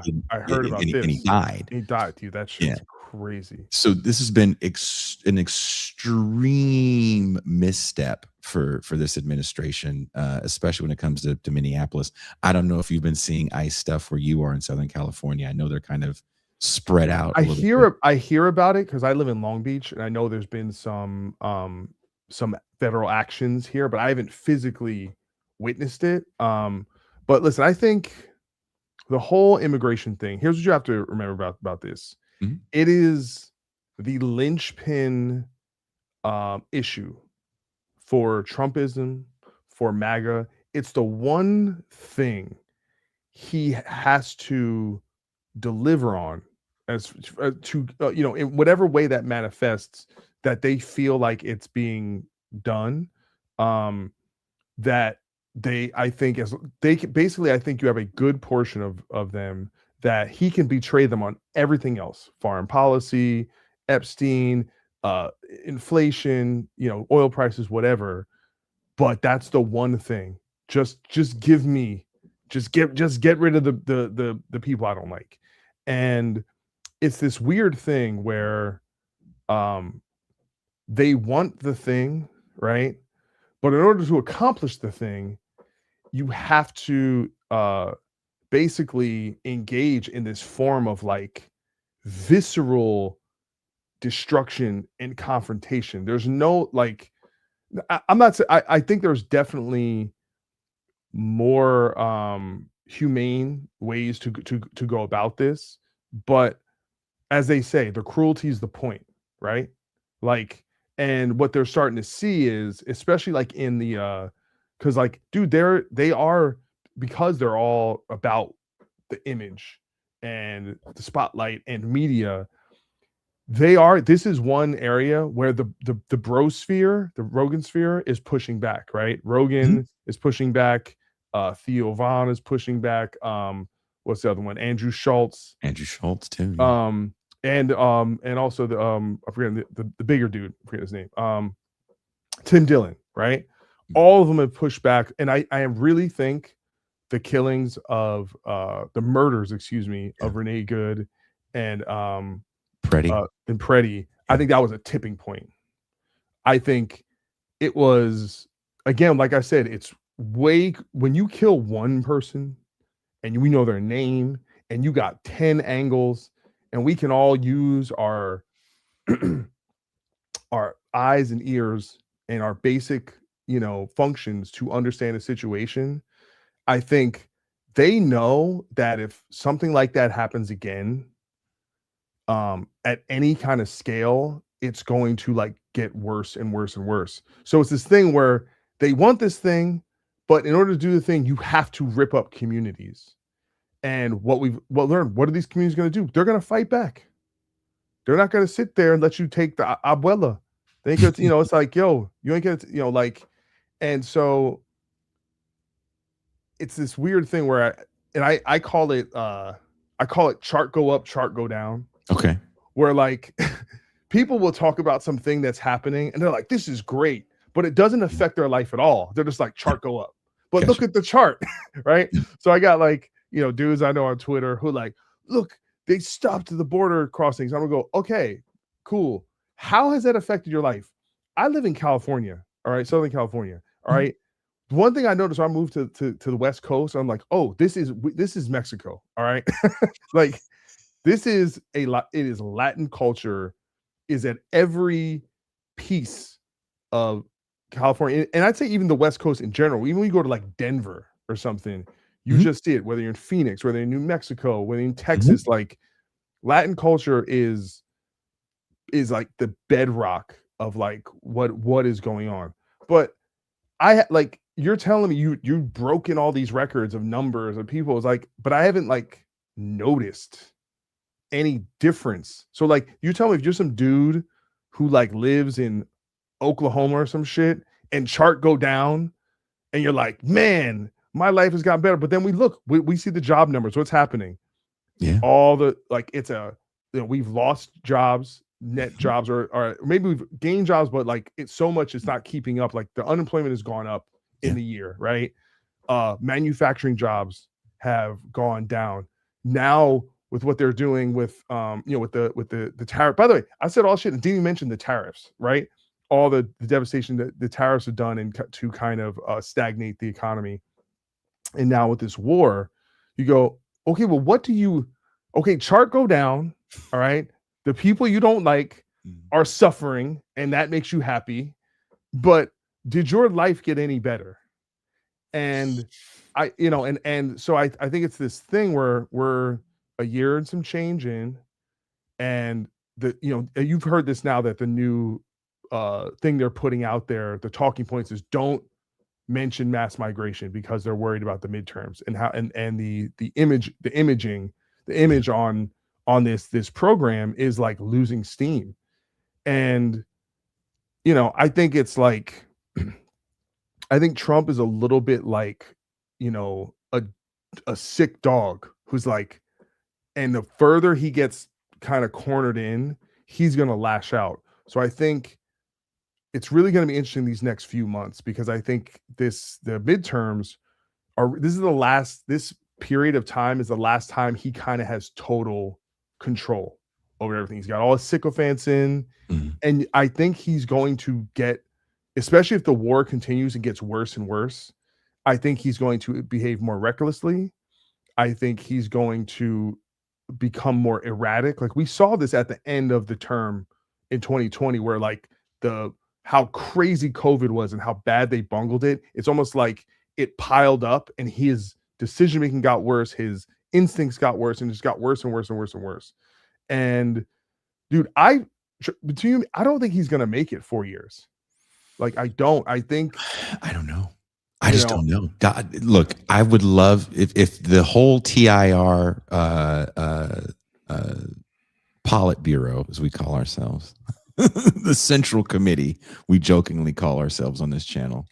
If we were all here, everybody would probably say, Inshallah, jokingly. We hope you're correct in that assessment. I think I thought that for a minute. I just don't know, because there's one reality that we have to remember. On a bipartisan level, one of the things that Trump is doing, and this is where I do agree with your assessment, that he does things that people like, and that is he's ruling by decree. And we've never really seen that at this level where everybody's so plugged in. I mean, it's happened before, definitely, with different presidents, but you're seeing every single part of American politics kind of just be ruled from a unitary executive position. And I think using ICE as kind of the shock troops, if you will, to crush any sort of small uprising works a little bit better than local law enforcement, because they have a lot more autonomy to go in and just snatch people and disappear them. So I say that as a preface to say, let's just say, for all intents and purposes, that Doc's vision of America comes true. And Trump is fully impeached first time, and you get some sort of new Democrat in office. Pick anybody, Gavin Newsom, doesn't matter.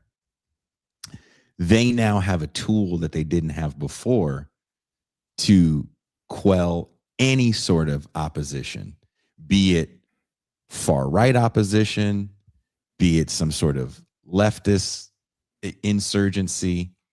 You can now just disappear people and have it be almost acceptable, have it be live streamed, and no one's going to do anything about it. I think That doesn't really make that really doesn't make sense to me, because I truly think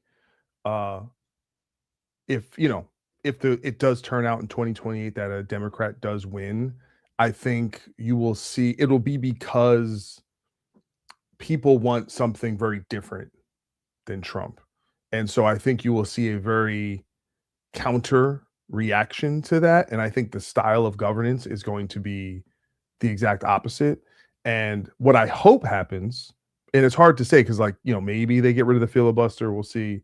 But what I would hope, maybe that they run on this is basically like a lot of what we kind of learned about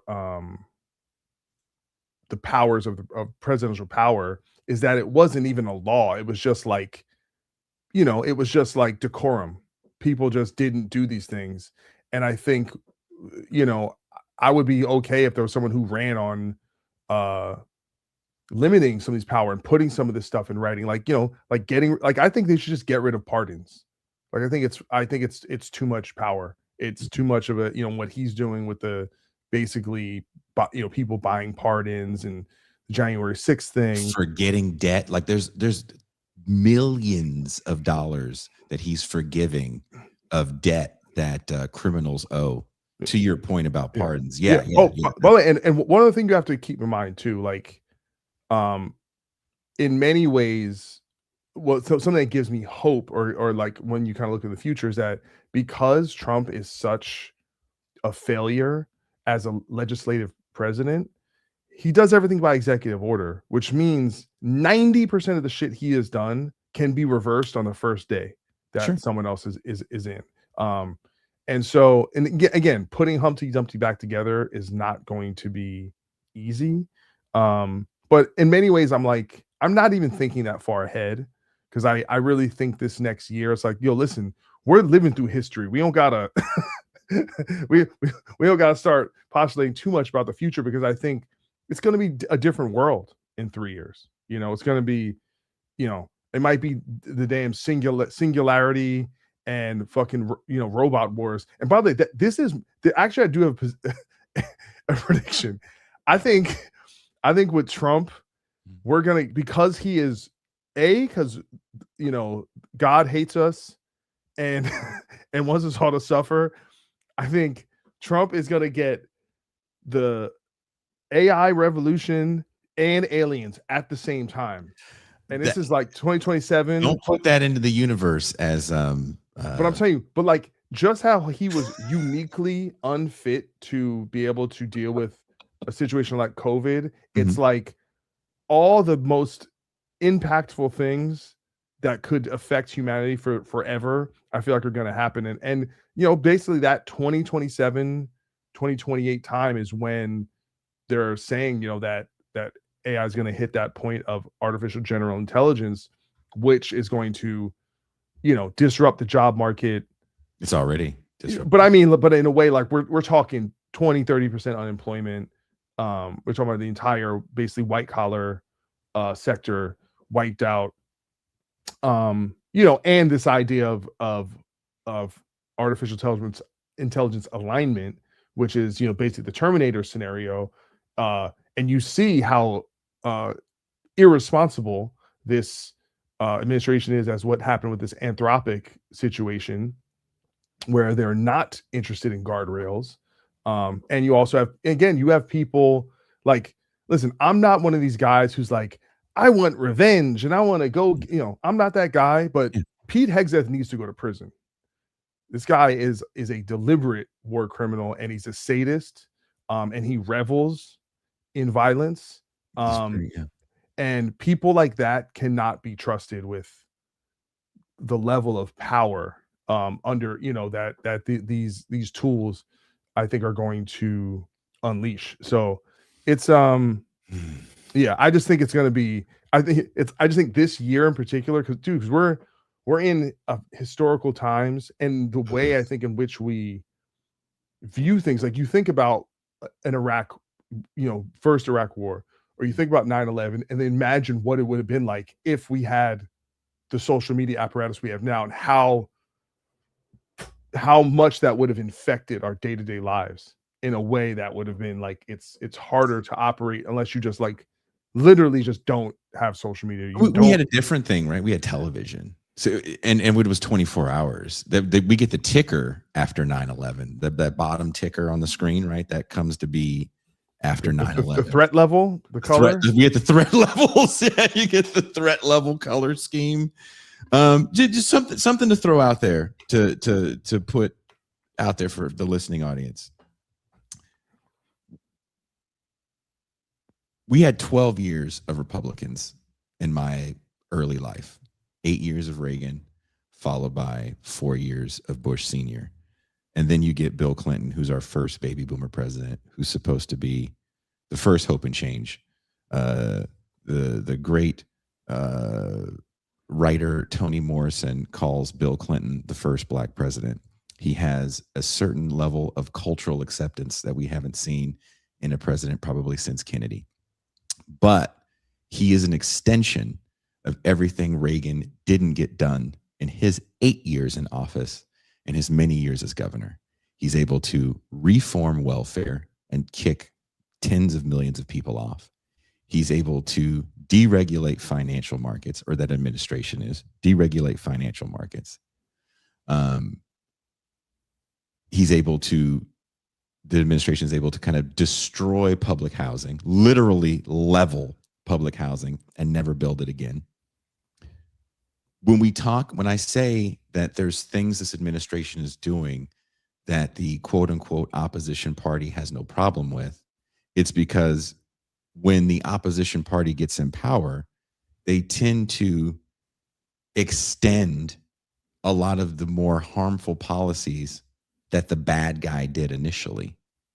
So there's things that Trump is doing. He's setting certain precedents that I don't know if you're going to see Democrats try to write some of these things maybe into the Constitution, or try to really put guardrails up so you don't get a Trump again.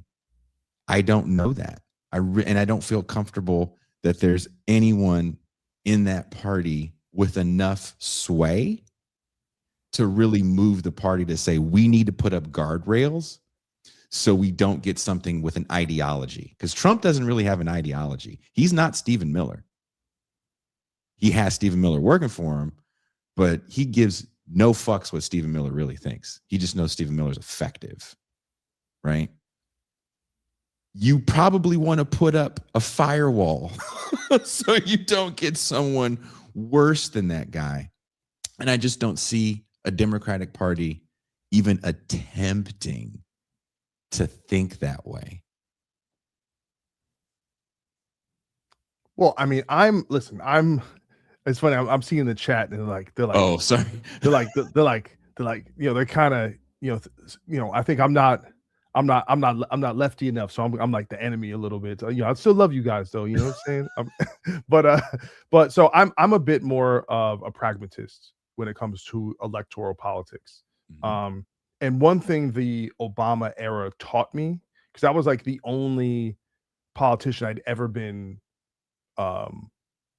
passionate about, that I truly believed in the project, whatever Obamaism was.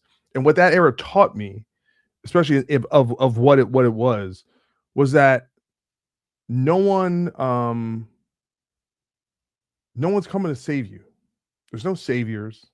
They're not magicians. And you don't want a king. You don't want someone who's going to go in there and do everything they said, because they can't. It doesn't work that way. It doesn't work that way that someone goes on a campaign, says, I'm going to do this, I'm going to do this. What they should say is, I'm going to try, because that's how our system is set up. But what I think the left, what they actually want is a left Trump. They want someone, not that he's like Trump or they're like Trump, but they want them to be like a bulldozer the way he is, where he's like, it's like, oh, it turns out you could just do that. And I think, and me, I'm not as much of a fan of that, because basically I feel like in a pluralistic society, from an ideology standpoint, you all have to share the same shit. You got to share the environment. And if one side is really happy and one side is miserable at all times, you are going to have a very, you're going to have a uncohesive society, right? And so Trump is the first politician of my lifetime who only governs for his core, which is like 35% of the country, and I really think, electoral politics from that role is like something where it's a compromise. It's somewhere no one's really happy, and you try for this and then you get a little this. And the only time that doesn't happen is in periods of great destruction, right? So we're talking the New Deal and the post World War II, kind of movement and all that stuff. That only happened because it was depression and because it was World War II, and things get so bad. And listen, I kind of, I don't know how big you are into like accelerationalism, or you know what that is? I know what it is, but no, I'm not a fan of it. Yeah. No, but that was my silver lining, was when, because I thought Trump would win. I was like, yeah, I think he's got this wrapped up. This last one. Yeah, I was like, and so when you kind of resign yourself to something, you're like, hey, maybe it won't be as bad, or maybe, right? And so I was like, you know what? This is what I thought when Bush won in 2004, because I was convinced he was going to lose. And I was like, no, they want to keep this motherfucker. I couldn't believe it, right? Yeah. But it had to get so bad, right? With the gas prices and the wars and the financial, it had to get so bad. And Katrina, right? That people were just like, fuck this dude. And they flipped, right? Mm-hmm. And I really think, to a certain degree, it needs to be like again, you don't want to go down with the ship, but you're also want to have like an I told you so, like in your back pocket, where like, I told you this was the worst dude.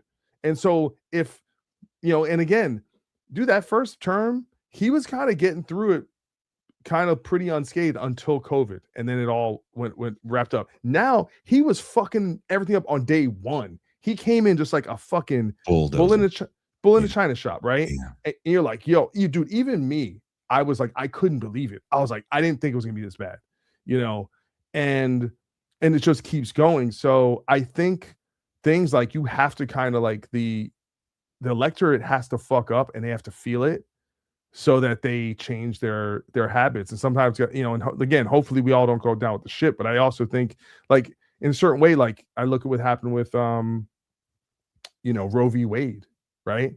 And I think about all these fucking people that were like, oh, Hillary Clinton and Trump, they're the same. I'm like, yeah, and then where's your healthcare rights?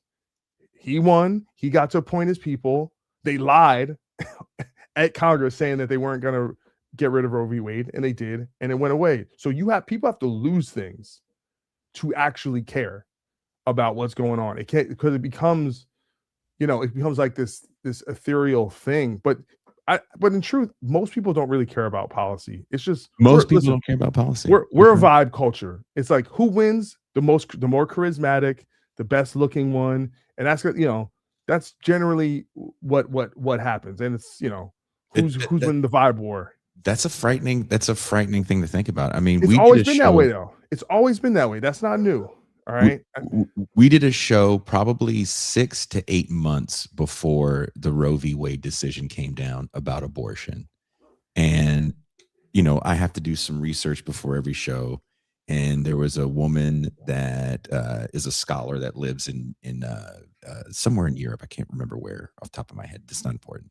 But anyway, she had wrote a very fascinating paper about abortion. And the whole paper was like, look, there really is no legal right to abortion. It's a right to privacy.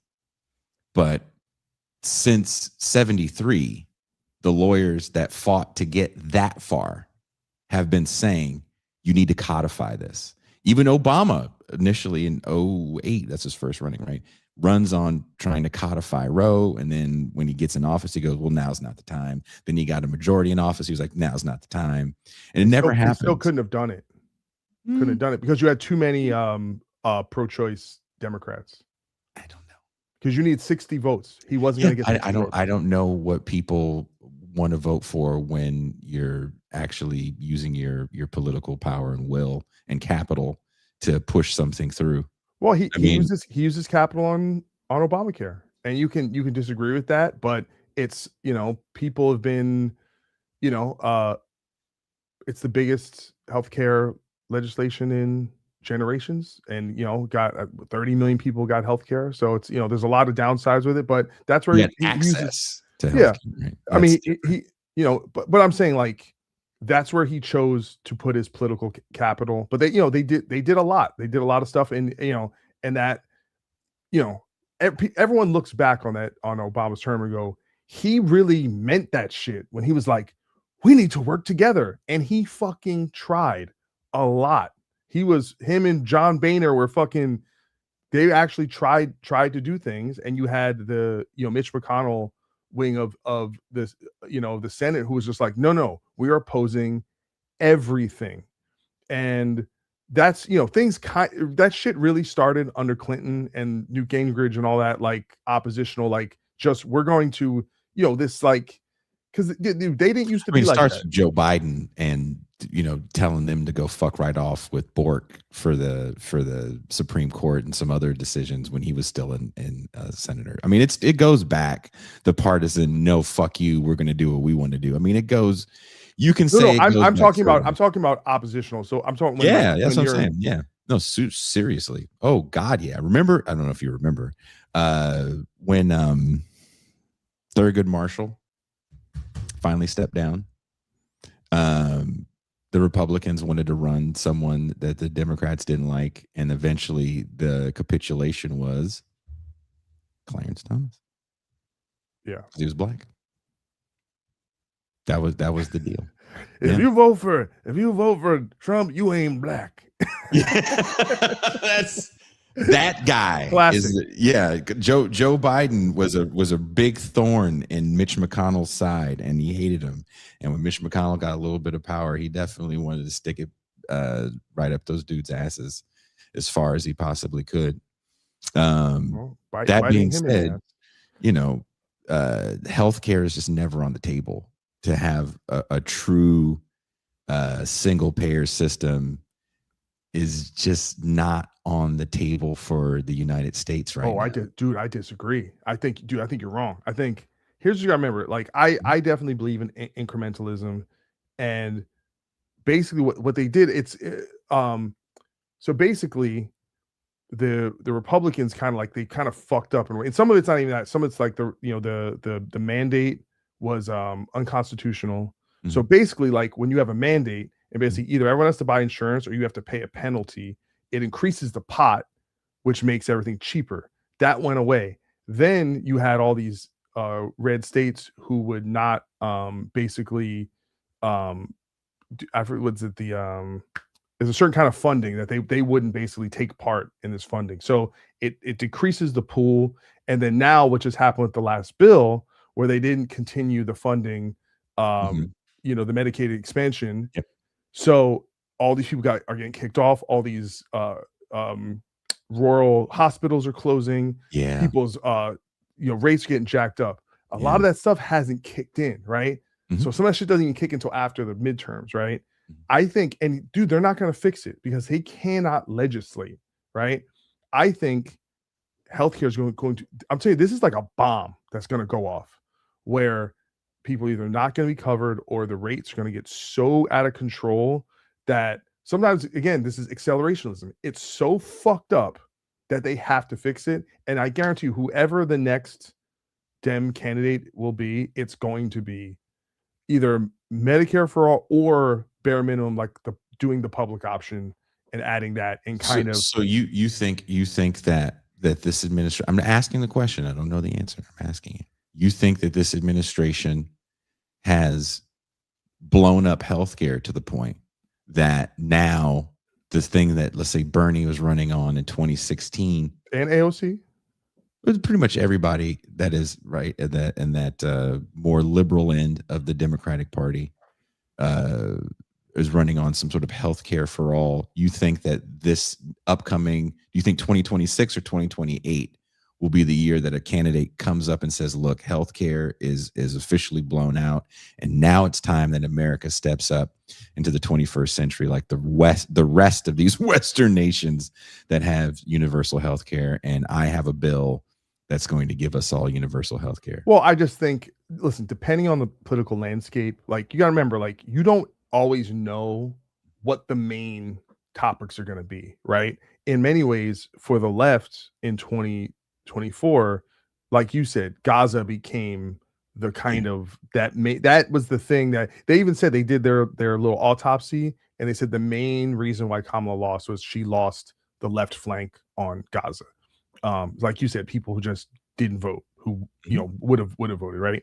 Um, and so, but that thing, it wasn't until that event happened, right? October 7th, and then the plume of effects that happen, and how people are kind of galvanized. So we don't know what the main thing, just like in 2008, like the financial crisis happens in 07, and that's right near the end of the election, right? And that kind of like people don't remember is Palin became the VP, and then McCain's numbers went past Obama, and then people were all worried, like, oh shit, this one came out, and then the financial crisis happens. McCain suspends his campaign, and then Obama fucking runs away with it, right? So, so anyway, so we don't know what the thing is going to be. Like I said, it could be AI, could be the big thing going on. I think we just don't know.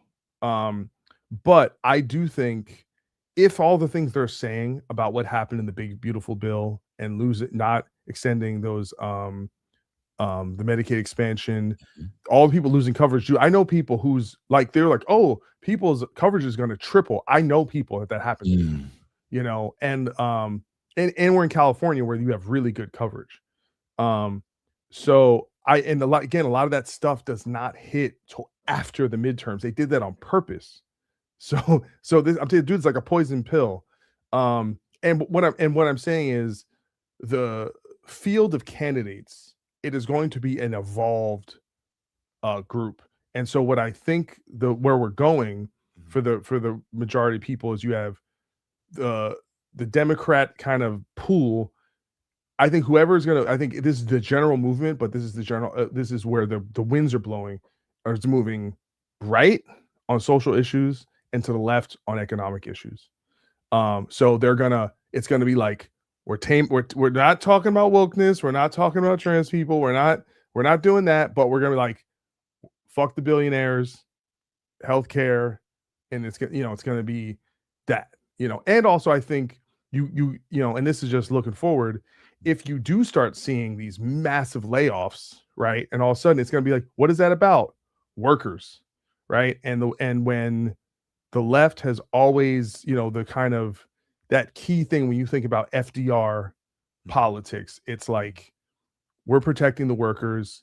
These fucking vampires over here want, it's like, it's like they were worried about Jesus before we worried about R2D2. And okay. and so that could be the next thing. And again, you're trying to kind of see, I hate being prediction man. I don't think it's really helpful. No one knows what's going to happen. And guess what? Things will happen that we never predict, that we can't imagine, right? You just can't imagine. Did you imagine Iran? Yeah, absolutely. You thought he was going to bomb Iran in 2026?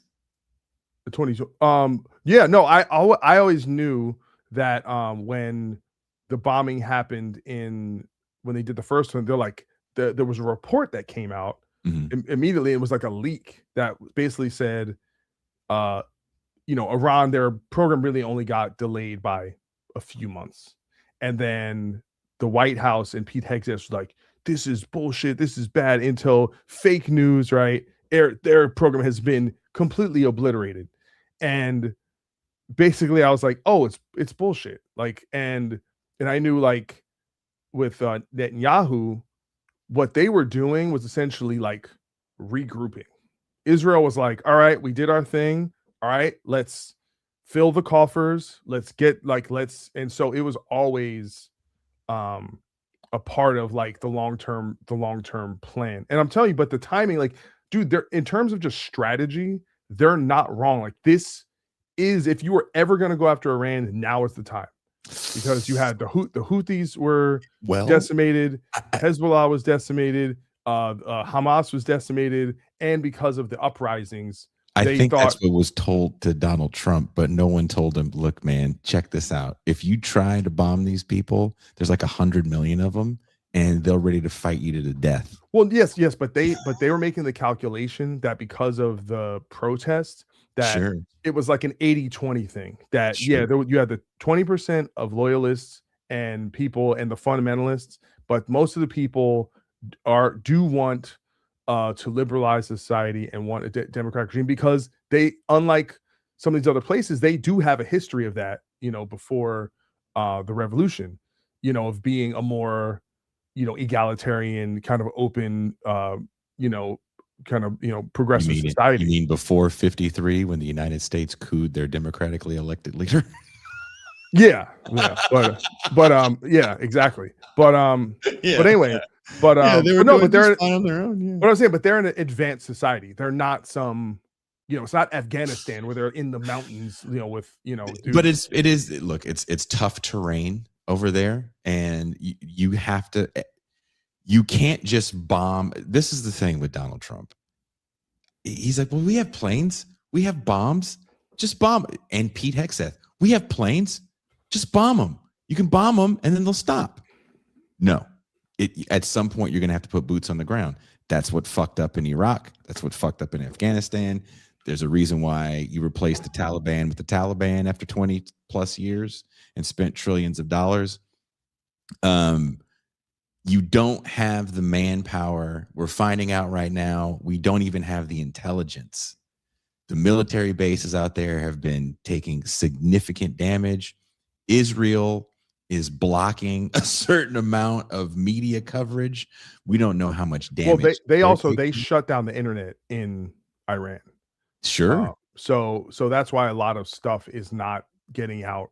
I mean, As well. they're shutting it down. Like all sides right now are shutting down a lot of access because it just doesn't look good. Yeah. And I don't know who wins a war, right? But the United States isn't in a position that I agree with you. I think this administration was talked into this war. It's going to be just like Venezuela. Bada bing, bada boom.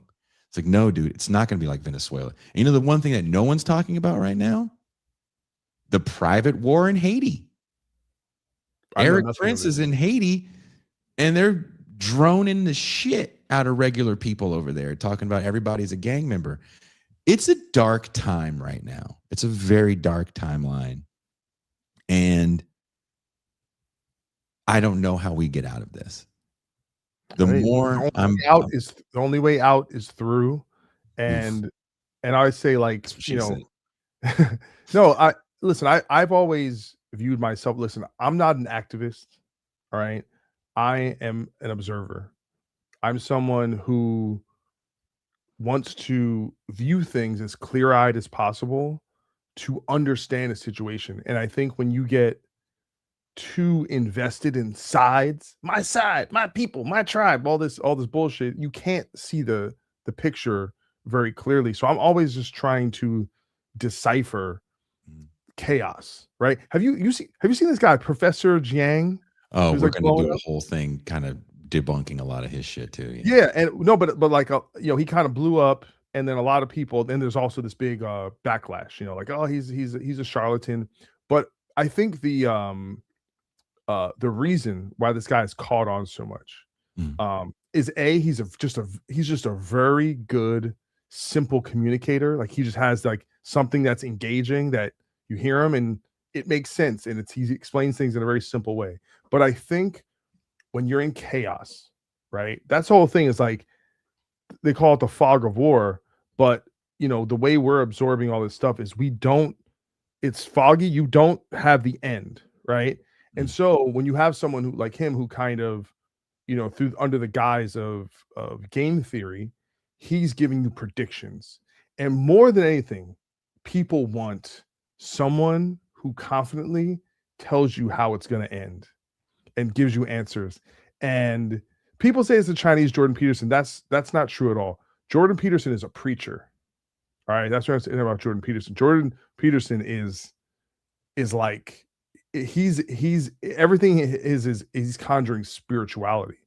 This guy is a teacher. Like, he's teaching you what you could say where he goes awry is, to what degree is his ideology interrupting his, like, you know, this idea that he's delivering facts. Like, where are the facts wrong? You know, and that's what I'm saying. Sometimes if I hear someone who is speaking intelligently on a subject I don't know about, I don't know what I don't know. So I can't debunk something where if he's making a claim that I don't know, it's not the right claim, you know, then I don't know. So me, I kind of like, I think there's many things that he's like pretty, like, it's just straight down the line. It's not very fantastical, a lot of things he's saying. But then he'll get to a point where he's like, and then the Illuminati, and I'm like, what? Who? Who that? Well, isn't that what happened with, look, Jordan Peterson is a professor, right? He comes to light because he was a professor that said that he was going to get imprisoned if he didn't call someone by their right pronouns, which wasn't necessarily the case in Canada. But that's the hill that he dies on. And then people start talking to him about everything, and he gets really popular until he's not. And this professor seems similar in that regard, that, you know, another professor that was not vetted and was on, I think, Breaking Points, or one of the bigger kind of democratic shows, and people kind of jumped on the bandwagon, and then like you said, they listened to what he was saying and like, this sounds kind of off. And a lot of this is basic common sense. I've watched a lot of his stuff. recently, and when he's just but he's making like a basic prediction, right? Where he'll go like, I think Iran's going to win the war, or the U.S. will lose, and here's why, right? Like making the claim, I think Iran will win the war. That's not fantastical. It's not like Jesus is coming back, right? It's not something crazy, and then making a case. He's just going, I think this, and here's why. And he says, the best thing about it is all we have to do is wait and see if he was correct, right? Like, it's not like he's not different than any person who is than us. That I'm making a claim, I'm making a prediction, and here's why. Like, because we all, I'm telling you, every single human being, because we're walking around the earth not knowing what's going on, just we want someone to confidently be like, this is how it is. This is going out, right? This is why Miss Cleo took all our goddamn money. Shout out to the Miss Cleo reference. That's right. Like we wanted to know, and so it gets to a certain point. But like, and this is, I'm gonna do my own educating right now to people, whoever's listening to this. What you have to do when you're absorbing, and I think this is something I'm good at, and so that's why I'm trying to kind of pass it on, is you have to, when you're listening to influencers, when you're listening to political speakers and pundits, where you're listening to quote unquote experts, you have to like take what's valuable and leave everything else. All right. Unfortunately, because people develop parasocial relationships with people on the internet, they tend to go, I trust blank, right? And so you just become a clone. So like the people who love Nick Fuentes, they're just a Nick Fuentes clone. The people who love Candace become a Candace clone. The people who love Tucker become a Tucker clone. He's like, and then by the way, this is Trump's fault actually, because he was like, fake news, don't trust. And so everyone, and that became the thing, left to right. People, everyone goes, don't trust the news. Now here's the problem. If you don't trust the news, you got to trust someone, right? So when you have a power vacuum, people filled it with these individual people who are compromised in 100 different ways. So, but what's the truth? There is things I believe that everything exists on a spectrum, and you have on one side the most credible, and on this side the least credible. And so, what you want to do, no one is 100% right, and again, to try and work on your bullshit meter, and just go, okay, someone's making a claim, can I verify that claim? And so I'll listen to people, like I said, I'm not a leftist, but I listen to a lot of leftists, right? I listen to the Majority Report, and I listen to Kyle Kalinske, and I listen to like, a lot of the people, because and the main reason why is they're like, people on the far ends are the most entertaining. You know what I'm saying? Candace Owens is entertaining. Nick Fuentes is entertaining. These motherfuckers are crazy, all right? Like, so someone who is like, because people on the far ends have the most certainty and the most passion. That's why they're, and in many ways, if you look at their viewpoints, it's like being in a court case, right? It's like hearing the prosecution. If you just hear their side, you're like, they're right. Because they laid it out and they gave you everything, and so it's very much one thing. But I get a lot of that, but I take what's valuable and I discard what's not, and that's what you have to do with people. No one's a sage, no one's got all the answers, but just go listen to them and go, okay, that makes sense. That doesn't make sense, but that's all right. I don't need everyone to be like 100% on my thing. You know what I'm saying? We got a Clav fan over here.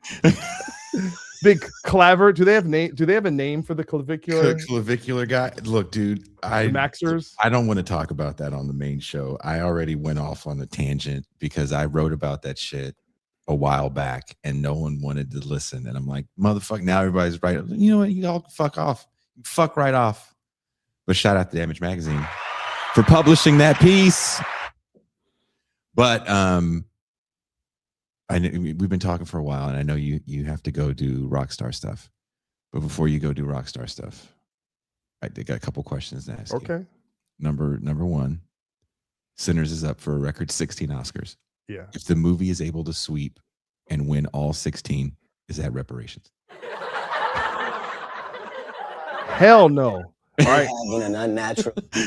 I'm about to give my least woke take of all time. All right.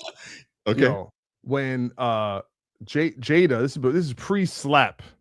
Oh, You know, okay. Jada Pinkett was out there talking about, Oscars so white, and like, to me that was like one of my least favorite movements, because I'm like, yo, this just don't work this way.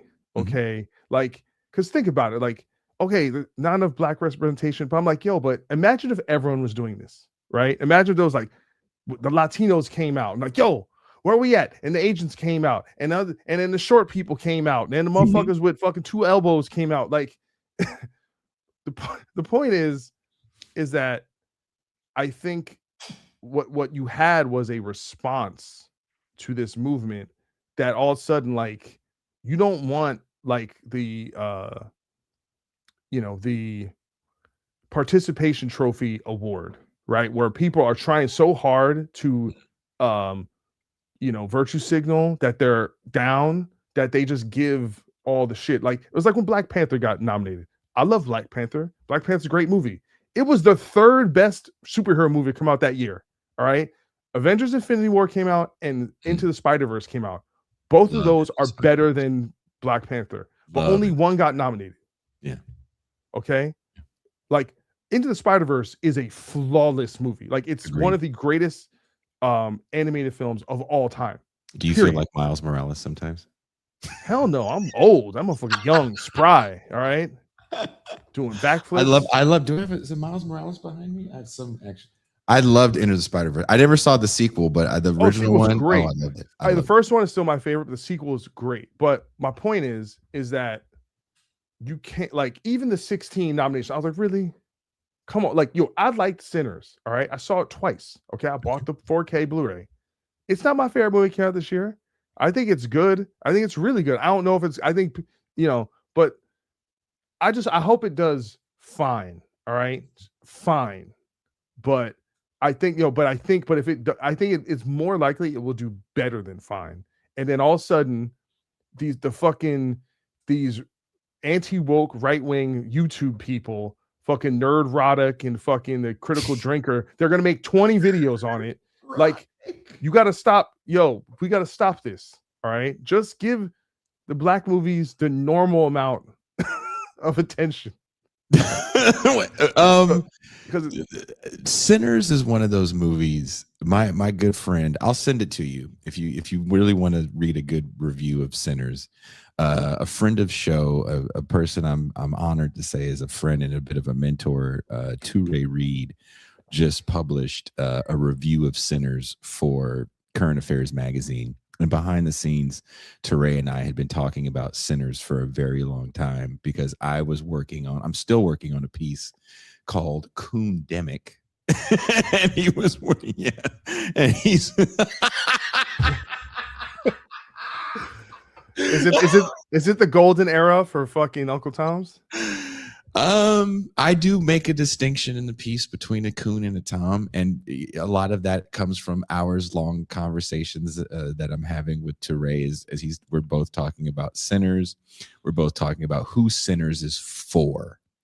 And recently on this channel, usually I make a joke out of Black History Month. I call it Black Trivia Month. And for the first 4 or 5 years I did this show, on purpose, I wouldn't book any Black people in February as a joke, right? And I stopped because it's just you take it too far, I think, and then it just becomes too much. But one thing I wanted to do was I wanted to show movies that maybe Black people made that most people are never going to see. And we saw a couple films. We saw Killer of Sheep, which, maybe if you go to film school, you know about the LA Rebellion and movies like Killer of Sheep, but most people haven't seen it. But it's a great movie if you want to I don't know it. It's, you can watch it online for free. I'll email you the link. We watched Bless Their Little Hearts, and it's not a secret. You and I kind of exist in these worlds where most people that watch us don't look like us. So when I'm watching these movies, the audience that's watching them is going to be majority white. But when you tell a very good story, especially one about working class life, it's going to resonate. And in watching all these movies, people really dug them, and we were having hours long conversations after the movie, doc, where people we're talking like 1 a.m. my time. Sinners is not that, and Coogler is not of that ilk. Coogler comes from an incubator program. His first movie, Fruitvale Station, is kind of made to look low budget, but it's got Hollywood people in it. Hollywood people helped him put it together. And the next thing he gets is Creed, which is kind of an intellectual property. Then he gets Black Panther. Now he's supposed to have gotten the X-Files he's going to do. But when you look at those directors that made these other movies that we watched that were like, they came out in the late 70s when it was like, okay, if you want to make it in Hollywood, you got to do this blaxploitation stuff. And these guys are like, nah, dude, we want to make what we want to make. And I think these movies still stand the test of time. So what era? Killer of Sheep is released in 77, but it was shot in 73. Oh, wow. Bless Their Little Hearts, I believe, came out in 83. They're black and white. There's another one called Bush Mama from 76. That's really, really good. We watched A Soldier's Story. Maybe you've seen A Soldier's Story, which is a great, kind of. Was that Robert Townsend? Robert Townsend is in it, but it's Howard Rollins is the star, and Adolph Caesar, the late Adolph Caesar. These movies aren't made for the consumption of a bourgeois mainstream. And when you watch some of these other movies where you have like, as Touré calls it in his review, the big dick energy of Sinners, where the dude is killing all the Klans people, sometimes they're not necessarily historically accurate, and they kind of they tell a story about Black people that satisfies a sensibility, a very liberal sensibility of magical Negroes almost. And I have an issue with that. I had an issue with American fiction, because if you've read the book is an amazing story of Black class relations. And the movie isn't. In the movie, they literally take people who are Black in the book, because the book is also a piece of meta fiction, and they turn those people into white people. Who is that for? And that's kind of how I see some of these movies. Like, let's do a vampire movie and make it an action movie a la Dusk Till Dawn, but we're going to set it in the Jim Crow South when white people were unrepentant pieces of shit. And they can look at it and enjoy it with us. I didn't really want to see it. When I saw the trailer, I was like, nah, I've kind of seen enough of this kind of story. Listen, I think the meta-ness of it all is actually quite brilliant, and is speaking to something pretty deep in a kind of in a line with Get Out, which is this idea, and the reason why they use vampires, because the vampire as a metaphor, right? Of like, I'm going to take your soul, and I'm going, what is a vampire? Your culture. And but also like the kind of the true like essence of what that is, and many I think people could regard that Black music, Black culture, vernacular, fashion, art in the from America, like, it is the most potent American export, period. It is the most influential export that exists, and the kind of cycle of exploitation around that, and also this idea, like, again, this is the kind of parallel between that and Get Out, is this idea that, and one thing I actually like that Sinners does that Get Out doesn't do, this is that the character, the bad guy vampire, is, he doesn't want to take it he actually wants to share in it, and also they present their own native culture and music, and kind of it kind of establishes this kind of this idea that kind of poor black people and poor immigrant Irish people have more in common than, you know, a lot of other people. And so I thought that was kind of cool. But the potency around that, and I think when you talk about someone like Coogler, who is able within the studio system to do several works that have all been successful, but also definitively culturally black at every, a lot of movies have predominantly black casts, and I'm sure that's the way, as well with the crew. And to do that in a commercial, dude, he's like the black Chris Nolan. Like, he's got a blank check. He's like Spike Lee. Let's he's not like Spike Lee. Hold on. Spike Lee did not make blockbuster movies. Fact. He just didn't. He has a couple that made, Malcolm X made some money, and Inside Man made some money, and a couple of them, but he was a art director that he had, he was still like, I think he was making art films not with the budget of Coogler. You got to keep in mind, Coogler makes blockbusters. Okay, like $1 billion. He has $1 billion films. Like, it's a different level. That's what I'm saying. He's the black Chris Nolan, and Chris Nolan started, again, like you could say his with Fruitvale Station to like Memento, and then he does Batman, and then he does fucking Black Panther. Like, there's a similar, and now Coogler and Nolan are one of those few directors that get to make original films, and again, they get the blank check. And so that is, to be able to do that within that system, and still, again, he didn't just direct the movie, he wrote the movie. And it's his vision, and I think he's like, and what we're seeing now is, what are the movies that are making money? It's not the stars that are bringing it. It's not even the brands. Directors, man. The directors are the stars. So when people go to see a Nolan film, when Avatar comes out, we're going to see Avatar, because that's James Cameron. I'm going to see a James, and he's one of those guys, those 5 or 6 directors that we go out to go see that guy. And that they're the directors of the stars now.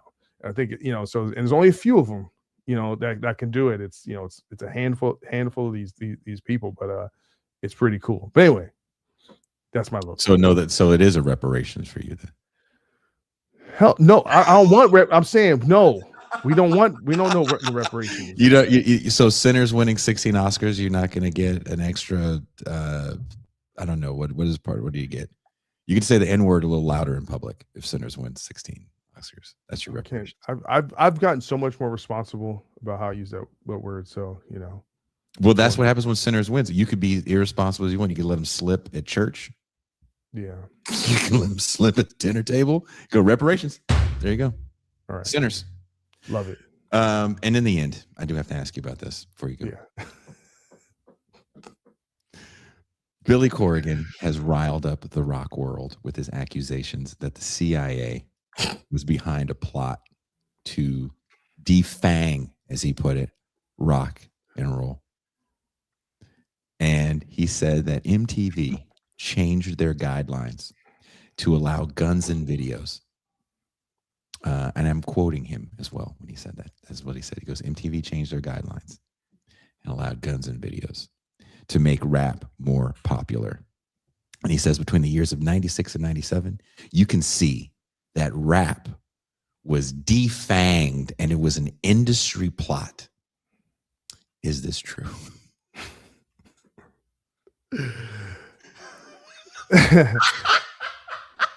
The problem is we rocked too hard we rocked too close to the sun. Actually, you know what I actually believe? I think it was Woodstock. I think Woodstock 99 was the end. It was like the beginning of the end. Even though there was like still another peak for like 3 years, but I think the visual of what like that, that metal and hard rock was this like bro low class riots, fucking like, like I think it became, it put a bad taste in people's mouths. But no, I don't believe that. I think hip hop became the most dominant cultural kind of meteor, like thing for fucking the next 30 years. It's just now falling off, but it's just like, dude, it's just waves. It's like disco comes in and disco is big and then disco goes down and then the 80s come and then it's like glam is the biggest thing, then glam goes down and then grunge comes in, then grunge is the biggest thing, then grunge goes down, and then hip hop comes and hip hop becomes everything. It was the moment, like in the same way that Smells Like Teen Spirit was like that was the moment for that area of rock. Dude, that Ain't No But a G Thing video by Dr. Dre changed the world. Yeah, I agree. That came out because that was the moment that hip hop became pop music. And through the veneer, and what was beautiful about that music video is it wasn't just showing you a song, it showed you a culture. It was a window into a it's world. when hip hop becomes a lifestyle brand. Yeah, exactly. And keep in mind, at the same time, you still have, this is a little past Tupac and Biggie. Obviously, that stuff was huge. And even people don't, Diddy, despite everything, forget how huge, big in the culture. Huge. Those huge. Those Hype Williams music videos. God. But no, man, it's like that's Jay-Z, as big as he was, like DMX. People forget how big DMX. Hey, DMX was on that Woodstock. You know what I'm saying? People were going crazy. Yeah. Can I ask you? Okay, I have to ask you this question. Do you know what the number one selling record in 1996 was? Can you guess? Would you like a hint? I'm trying to think. 96.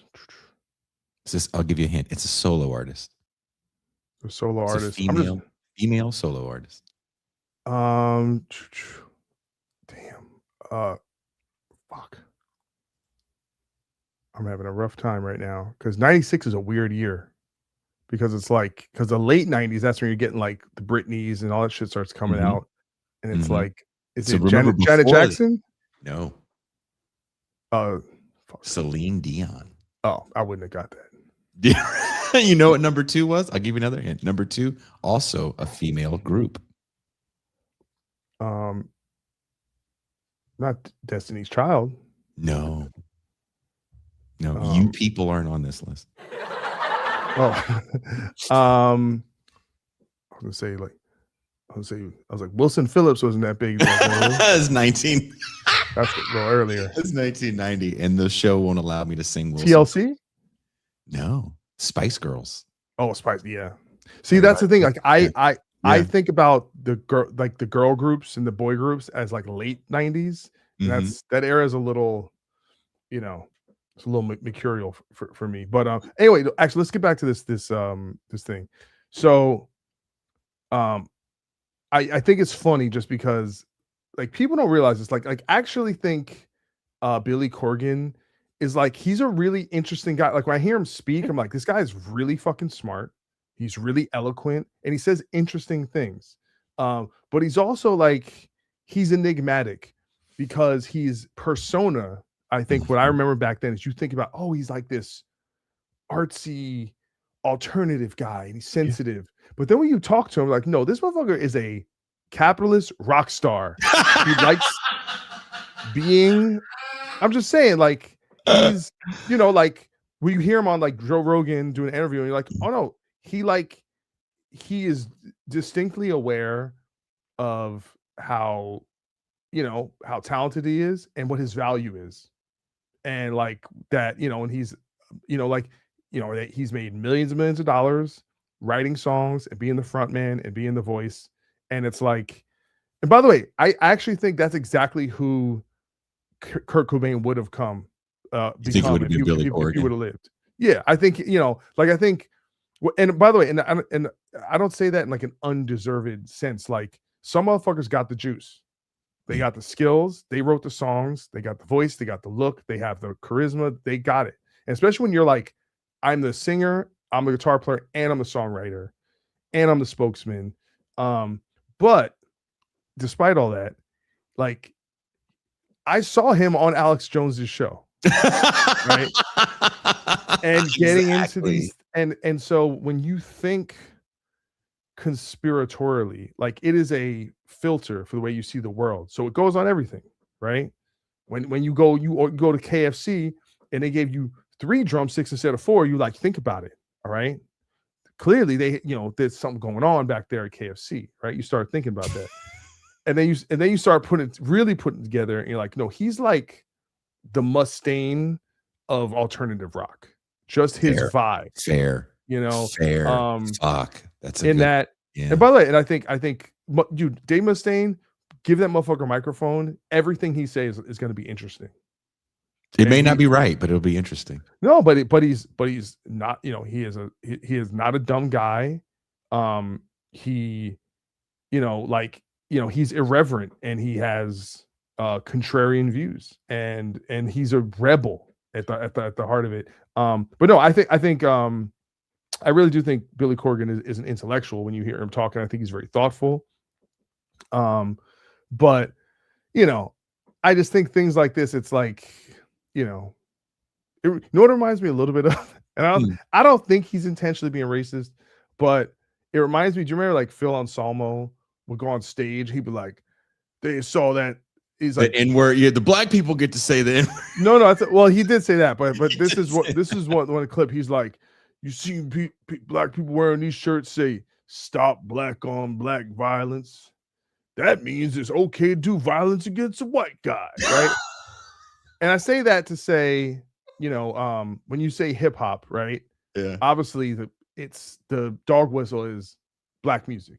Yes. Right. And also, and he mentions guns, which is this idea that like the CIA wanted violent imagery and to influence the youth into being more violent through the music and all this stuff, which is, by the way, some hip hop artists also have believe this theory, like CIA. I imagine if you got fucking militant ass Ice Cube, he probably believes this shit too. A lot of people believe that look, here's the bot. Look here, I'm going to do this thing that I never do. I'm going to look at me, hip hop. There is no CIA conspiracy. I know you wanted there to be a CIA conspiracy, but some shit just sold better than other shit. And if you think that the CIA stopped poor righteous teachers being on MTV, I have some swampland to sell you in Florida. It's just not how it happened. The shit wasn't that popular to begin with. There was no government plot. Billy Corgan was coming from a place of pure cope. Well, but I'll say this.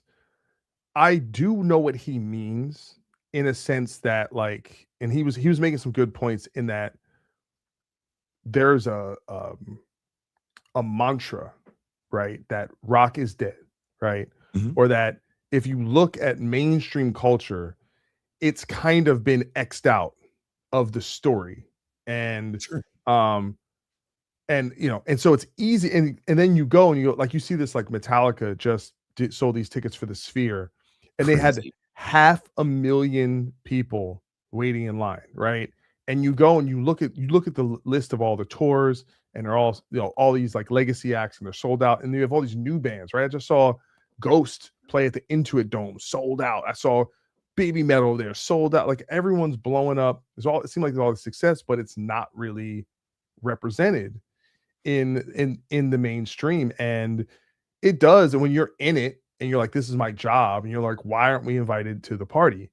And I'm gonna say this, I think it's better we're not invited to the party, because I think rock and metal and hardcore and punk exist better as counterculture, and not like, you don't want to be the pop music, you want to be the reaction to pop music.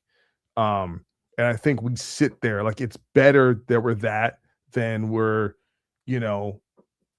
where Bon Jovi is the number one thing in the world. Not, I love Bon Jovi, and that's fine, but I think this is cooler.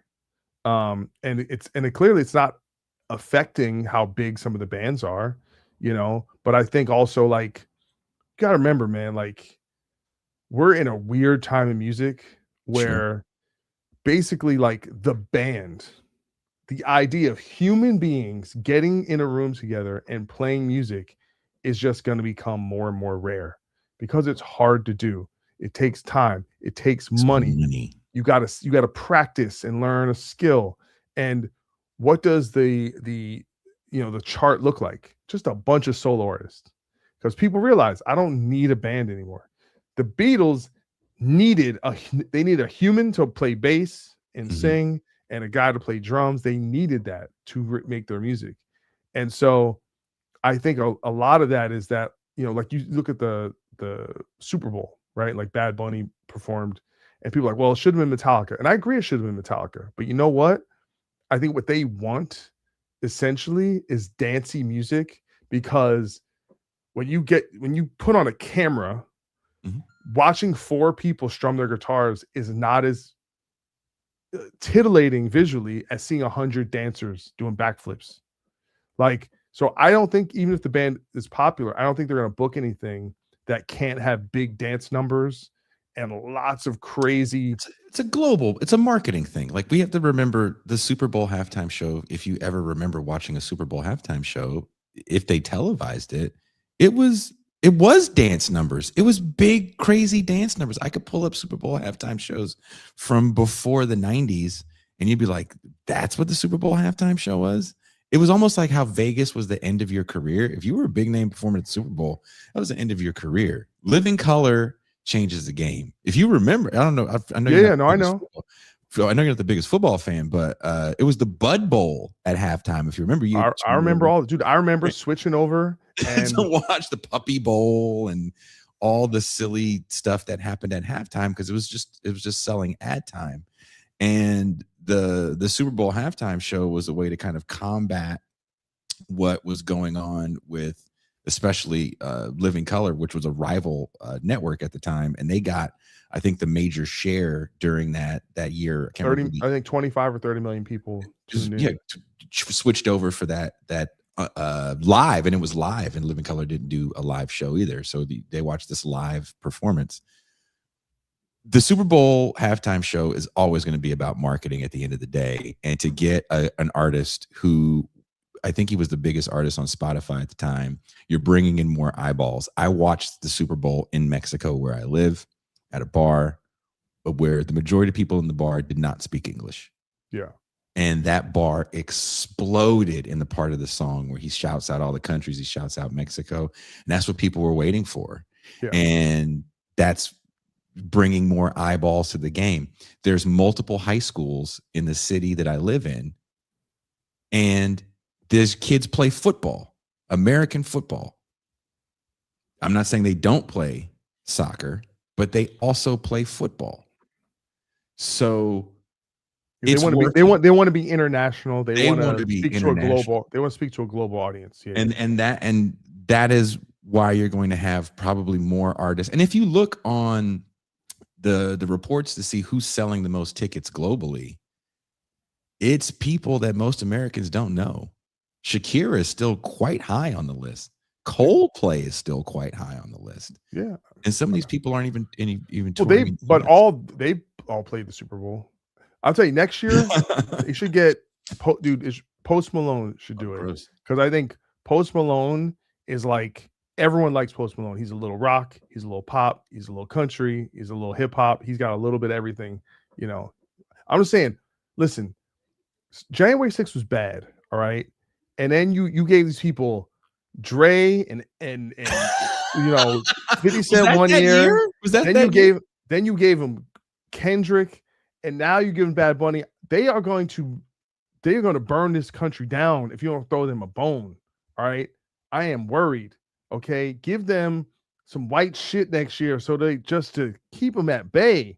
All right. We gotta please. I feel like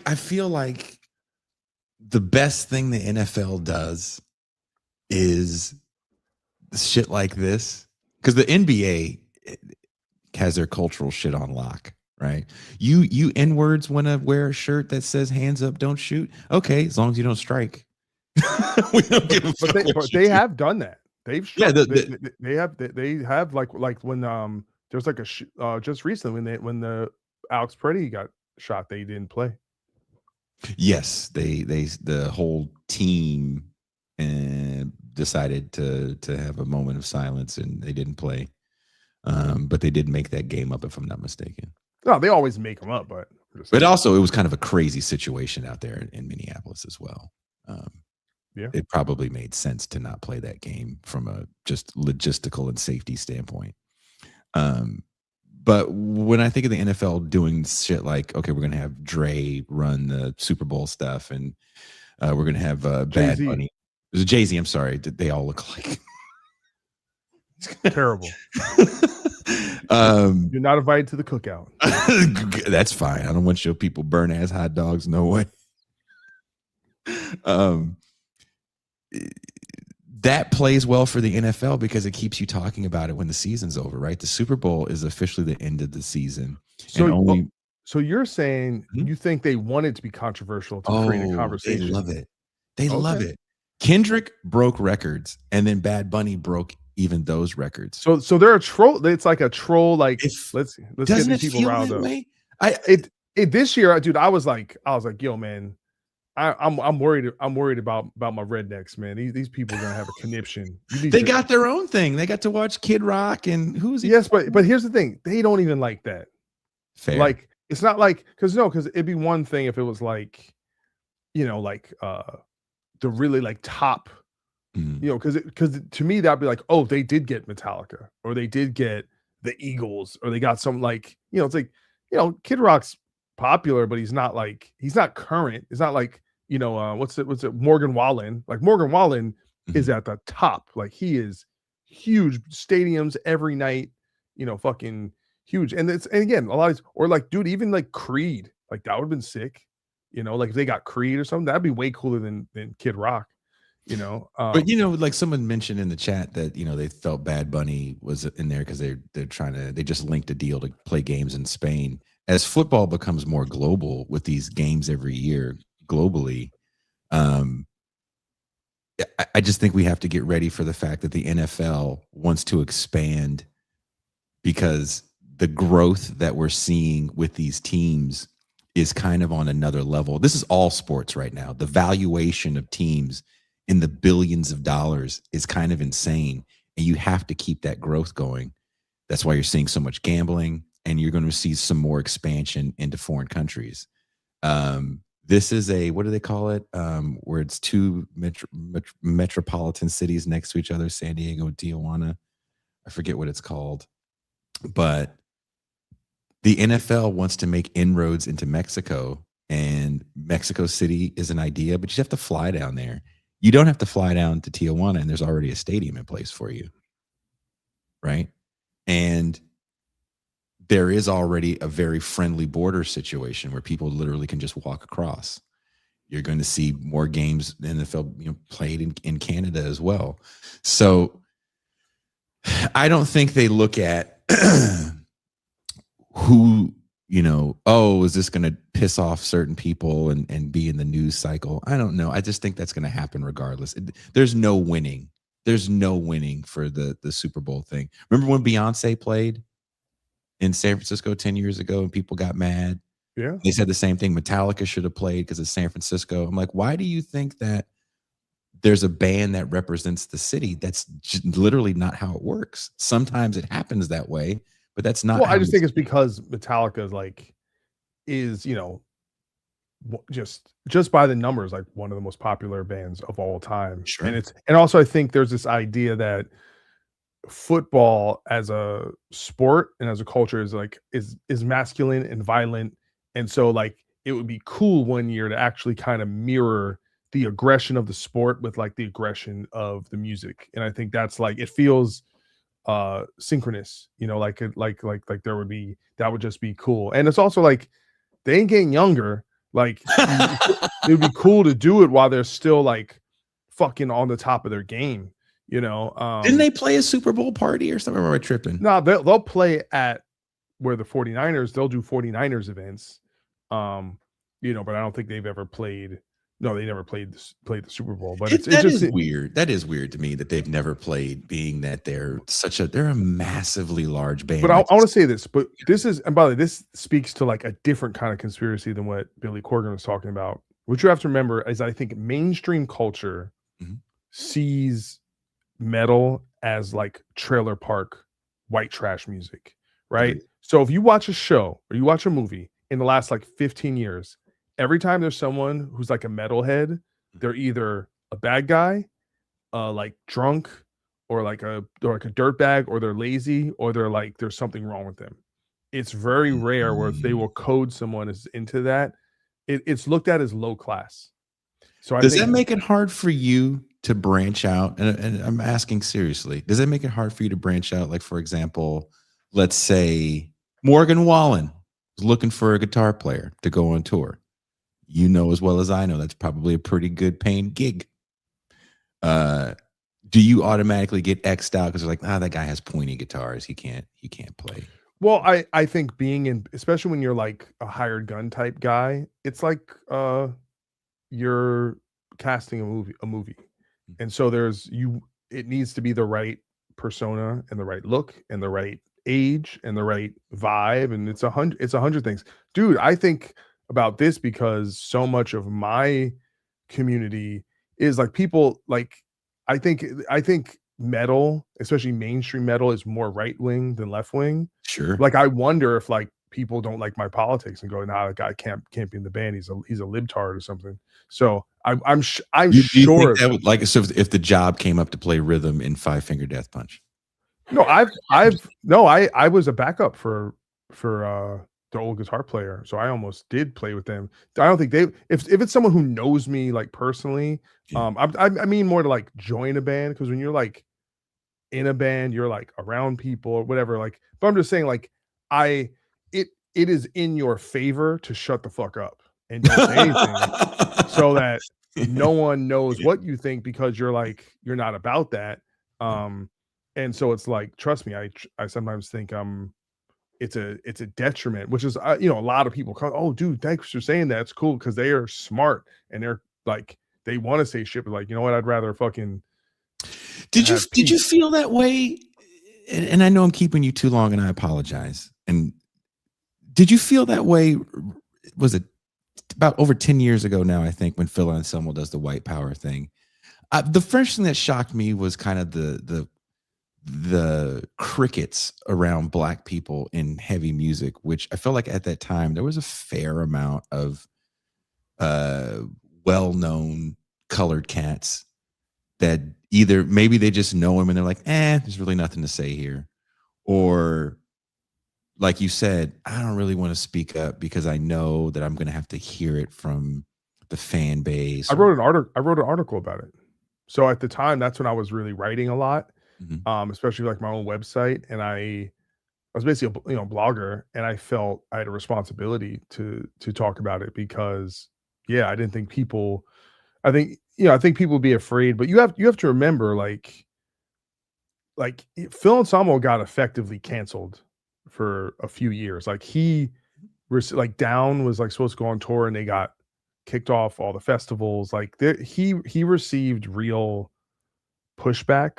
Mhm. And I have to say, like, um, whatever's in it, someone's heart, I have never seen someone be as contrite as Phil Anselmo has been in the intervening years. Like, I think he really, like right away he wasn't, like he kind of like tried, and then like so, and then somehow through the process, like the way he spoke about it seemed like someone who really searched his soul and like uh came back with a completely different frame of mind, and also it looked like he got healthier, he Mhm. like changed his life, and it was like a real like, what the fuck am I doing in life moment. And so, and I think you always have to have that pathway back, man, because you can't incentivize people to not do better and be better. I don't look at racism or bigotry or any of these things as like a permanent state of being. I think it's a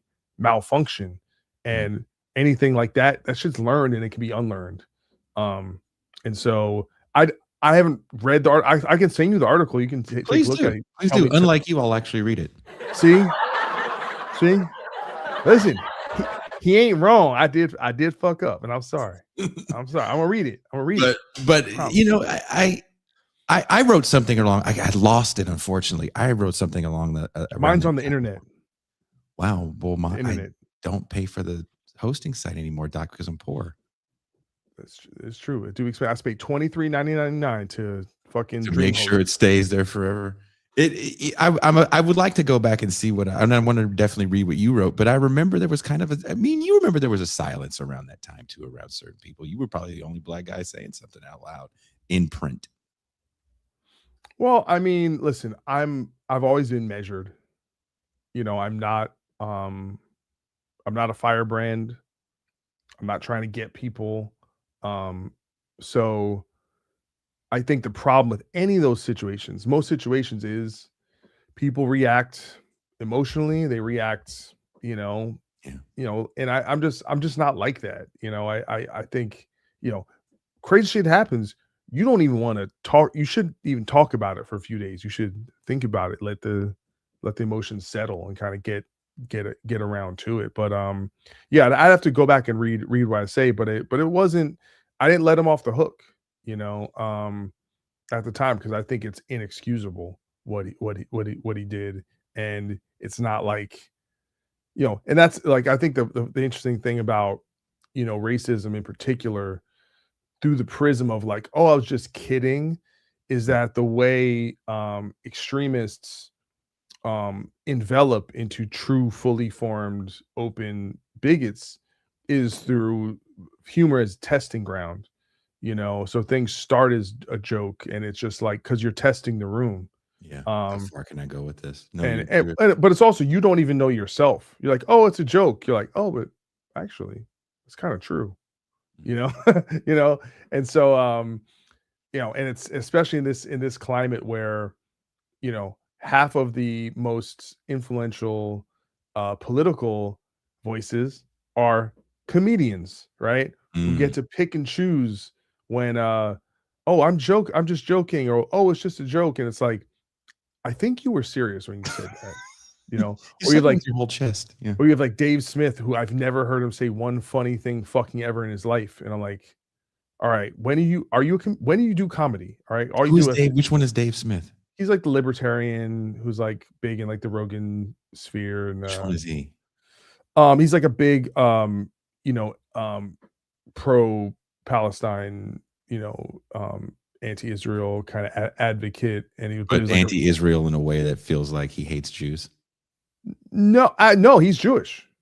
Okay. I think, but no, I just I think he's he's partisan on the issue, but he was like he was pro-Trump, but he's a right winger, but but a kind of like a very demonstrative libertarian, but it's like, what does that even mean? Someone says he's Jewish. Maybe I've seen him and I just don't know his name, because that whole, you probably see, I mean, he's been out there, but he but listen, he's a smart guy, like but I disagree with him on a lot of stuff, but he's been pretty critical of Trump post. He was like a big anti-war, like Trump's going to end the wars, and that he's like, if Trump goes in Iran, then I'll denounce him. So anyway, just to give one example of an unfunny comedian, but yeah, it's this idea, like, same thing like with Chappelle, with all the trans stuff, where it's like, people forget, like, the new version of Chappelle, he'll do an hour, 20-minute special, and about a half hour of it is him just being 100% serious, where he's not telling any jokes. Mm-hmm. And people go, oh, he's just telling trans jokes. I'm like, no, there was a part where he was telling jokes, and there's a part where he's just telling you his opinion, and you should listen to that. That's what he means. Like, you have to, and so it becomes this subterfuge to kind of smuggle ideas, and especially when you're Chappelle, and you're maybe the best to ever do it. He's like, one of the greatest communicators to ever fucking stand in front of a group of people. Well, I just lost the they them audience. I'm totally kidding. Never had them. Damn. We did a show. Actually, a good friend of mine opens for Chappelle, and we did a show when one of the Chappelle cancelings happened. I think the first one. Chappelle never got canceled. This he did. He didn't. News. He didn't. But my boy was actually there when Chappelle met the trans comedian that he tells the joke about or the story about. Yeah, he didn't. It wasn't a joke. It was like, then she fucking died. Yeah, it was a very sad story. But and she liked me. I had a trans friend. That's why I'm not. That's why I'm not a bad person.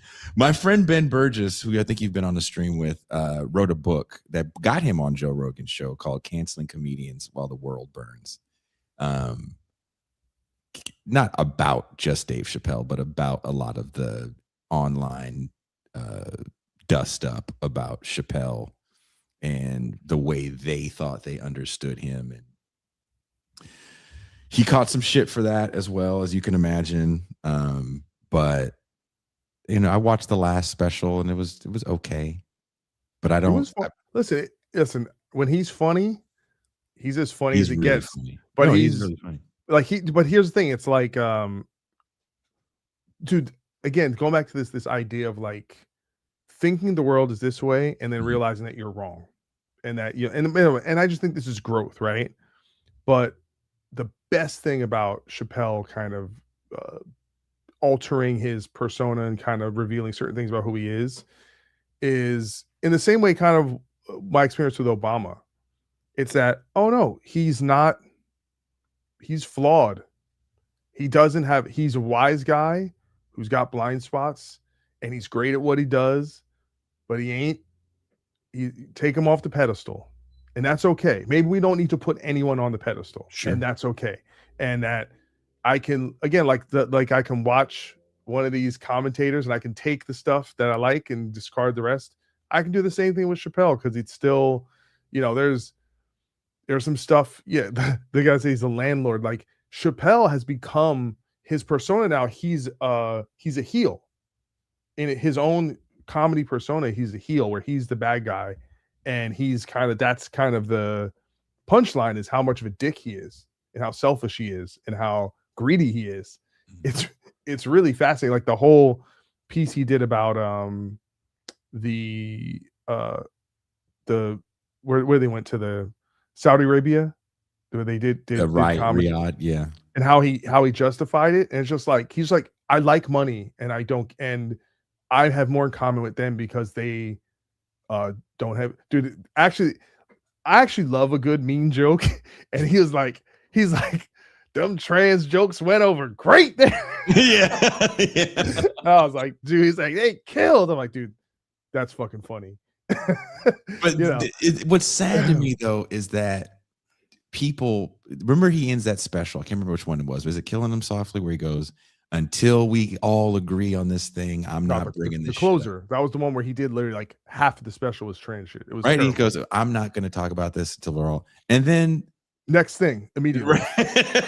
Not that he did the Mark. It was Mark Twain or something, and he did like, and he was great, and then he just had to put in there and just like, dude, because if we will study this years from now, how if you were a dude over 50 who was disgustingly rich, where all you did was just get obsessed with trans people and vaccines for like Bill Maher, Joe Rogan, Ricky Gervais, fucking go down the line. Like these guys who, again, they are so fucking rich and have everything in their life, and they're just like, and I have to talk about this group of people that, dude, I live in the gay part of Long Beach, all right? Retro Row. I got rainbows painted up and down my streets. I don't remember the last time I saw a trans person like in life. And you're in California where allegedly they're all there. No, but my point is it's this like this, it's like since the society got like freaked out about unicorns. It's just like, well, they're on my phone and they're everywhere. And it's like, no, they're not around. Like, it's just this thing. We just show me on the doll where the trans person touched you. Dude, fucking vaporware. Like everyone just like they just can't. They're stuck on it and just listen. But he's and I think it's okay, right? Like I think these artists, these brilliant artists, they I think it's great to have a body of work that will survive and will be able to. It's like, dude, like I got all like the Richard Pryor stand-ups on my phone, and they'll like I'll put on random and they'll just show up little bits, and some of it you're like, this is the funniest fucking guy who ever fucking lived. And then sometimes he'll do a certain bit and you're like, oh, that's a little passe, but it's great. It's great that we have it. And it's and I don't want it to be perfect. I want it to be fucked up because people are fucked up. They it shouldn't be this like moral guidebook. It should be like it show the reflection of human beings and all their fucking complexities and failures and everything. It's like reading Bukowski, right? He was a fucking piece of shit, but it's fucking interesting. It is. It is. And he was. Yeah. Interesting, but he was very interesting. Yeah, someone was talking about Cat Williams and the put on the dress. Yeah, Cat Williams is another guy that fell down a bit of a rabbit hole of a bunch of fuckery. Listen, Cat Williams has always been crazy. All right. He's always been crazy. Fair. But he's fucking funny. All right. And again, just take the good stuff and then throw away everything else. And again, like you put a mic in front of that guy, did you ever listen to the Shannon Sharp podcast that he did? We broke it down on this show. Yeah. Yeah. Like it's 80% bullshit, but 100% entertaining the entire time. But did you trip out on this, Doc? This is what tripped me out about the Shannon Sharp thing. Not the discussion, because I've watched Cat Williams for years. And like you said, that's just how he talks. What tripped me out was how big the interview got. If I'm not mistaken, it's the most watched interview in YouTube history. Yeah. And it's just black shit they're talking about. Well, but here's why it is. Mm-hmm. The whole context of the conversation is that Cat Williams is spilling the tea. He's telling you the shit that he goes, I go to Hollywood and I get all the shit and I come back and report it to you. It's that it's big dick deviance and no, I call it like it's like sacred knowledge. Okay. Right. This is like the Terrence Howard thing. This is why like people were obsessed with because it's like I have information that no one else has, and I'm giving it to you. So that's what it is. And dude, he's entertaining as shit. He's hilarious. But like only Shannon Sharp. That's the thing though. When he went and did the Rogan interview, it was horrible because Joe Rogan doesn't know any of those people. So yeah, but he also can't. There's a certain comfort of like brothers hanging out, and like there's a shorthand and a trust that those guys have that does not exist. I think Cat Williams did not want to embarrass himself in front of Joe Rogan's audience, and I think he was very measured on that show. Oh yeah, but he does that professorial shit. Like he did stuff. I think on that shit, he's like, I read 3,000 books. Yeah, no, 10,000 books in a certain amount of time. You're like, that's like 5 books a day. Like you're so like, nigga, you a liar. Hey, Doc. Real allegiance to losers is not like you. We put Cat Williams on the soundboard because when he told Shannon Sharp that he had an unnatural allegiance to losers. Yeah. Or like what was this? When Terrence Howard was like, I have memories from the womb. I'm like, word. Wait. What you smoking? Pass what you smoking. This is what I'm saying. So and again, these nigga, people, what? Dude. Yes, but I'll tell you what, like, dude, Terrence Howard, you talk about another crazy dude. Oh my God. Anyway. Though Terrence Howard to me did great on Joe Rogan because like you said, he was just unhinged. No, he did great because Joe Rogan, again, this is why Joe Rogan's going to church now. All right. Joe just wants someone, again, the same way I watch Professor Yang. Joe just wants someone to tell them the sacred knowledge. So like, so when Terrence Howard's like, you understand when you have the positive root of the integer and then the wave conjugations, right? And by that totally reminds me of the dude from In Living Color. Was like, well, you still got the impertude. Oswald Bates. Yeah. So yeah. if you don't know what he's saying is bullshit, then you might as well say anything. But it was only when he went on there with Eric Weinstein, who's like, a PhD, and Eric Weinstein's like, he's like, oh, you got some cool stuff, but this is fucking crazy what you're talking about. So, Rogan is you cannot have him on, be the guy to let bullshit artists fucking, have the platform. He does a decent job of calling people out. I remember Dave Rubin. I think he kind of ruined Dave Rubin when he called him out. Yeah, but that's when he was kind of normal. now, dude, there was this famous exchange where he had Candace Owens on early in her career, right? This is my first time I ever heard Candace Owens, and I was like, oh, this bitch is retarded. Okay. Like, I was like, yo, she is dumb as, she doesn't know it. She's just really ignorant, right? Mm-hmm. And she was like, I don't believe in climate change. And he pushed back hard, right? Like really put her in her corner. Mm-hmm. But now you could literally take new Joe Rogan and have him debate old Joe Rogan.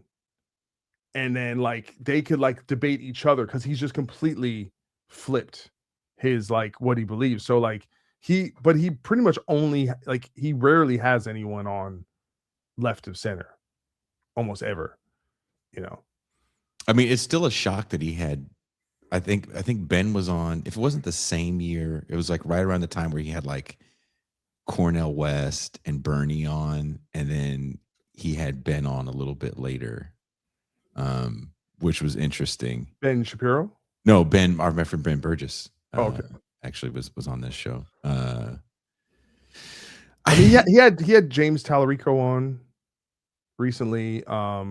And he had Bernie on not that long ago, but I think it's you understand, at the heart of what he is, it's that he is, he is he's anti-establishment, right? So he's not going to have Gavin Newsom on, or he's not going to have I think did Ro Khanna go on? Maybe Ro Khanna went on. I think Ro Khanna did go on Joe Rogan. Yeah, but again, Ro Khanna's he's about the Epstein file, so it's enough anti-establishment enough. But it has Pete Buttigieg going on there. That's as milk toast as you can get, or even, but he's never had Hassan Piker on. He's had Abby Martin on a bunch of times. Okay, I'm just saying, but there's the movers and shakers. He's never had Destiny on. He's never had Vosh on. He's never had people, because leftists don't like Joe Rogan. They shit on him, so he won't. True. He won't have anyone on that shits on him. So that's fair. I can't get mad at him for that. And I don't think any of us that's another reason why my friend Ben Burgess was able to go on the show, because him and I do feel like Crystal Ball lobbied to try to get on the show. It was kind of hey, you guys keep saying you need a left Joe Rogan, but you have Joe Rogan, and he was in favor of a lot of these Bernie policies, but you don't like him because he says a few things that fall out of line here. Yo, Joe Rogan was not for Bernie policies. He hates Tim Walz, right, from Minneapolis. Tim Walz was literally doing Bernie as a fucking governor, all these super progressive programs, free lunches, and he hates his guts. He hates Mamdani's guts, who's Oh, Joe Rogan hates Mamdani? Yeah, he called him a psychopath recently. He doesn't because he listens to Tucker Carlson all day. Oh, gotcha.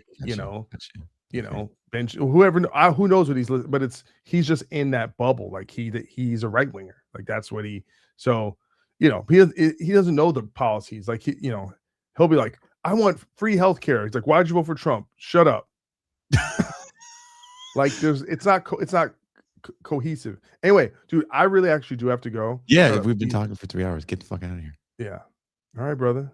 Hey, thank you for thank you for taking the time to do this. This is fun. I knew I was going to get into some shit with you, but I watch again before you go. I do want to say I see what you say on Twitter, and I appreciate the fact that you speak your mind in a way that all the other dudes that I know in bands are afraid to say certain things, because you say one bad thing and then all of a sudden you're trending, and a news metal gossip site goes, Doc Coyle of God Forbid fame said When that happened, I haven't. Did that happen?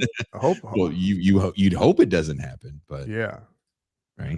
Try and stay out the. I'm actually like doing this shit to not get attention, but that doesn't always You're help doing me. a horrible job of it. No, I think my main thing is I try and call out hypocrisy and truth to power. The people that like I talk about people like Joe Rogan a lot because he has so much power. I talk about people like Elon Musk a lot because they have so much power.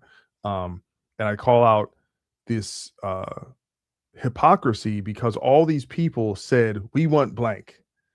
And then so you have to support this guy because he can do blank. And I'm like, he is not going to do those things.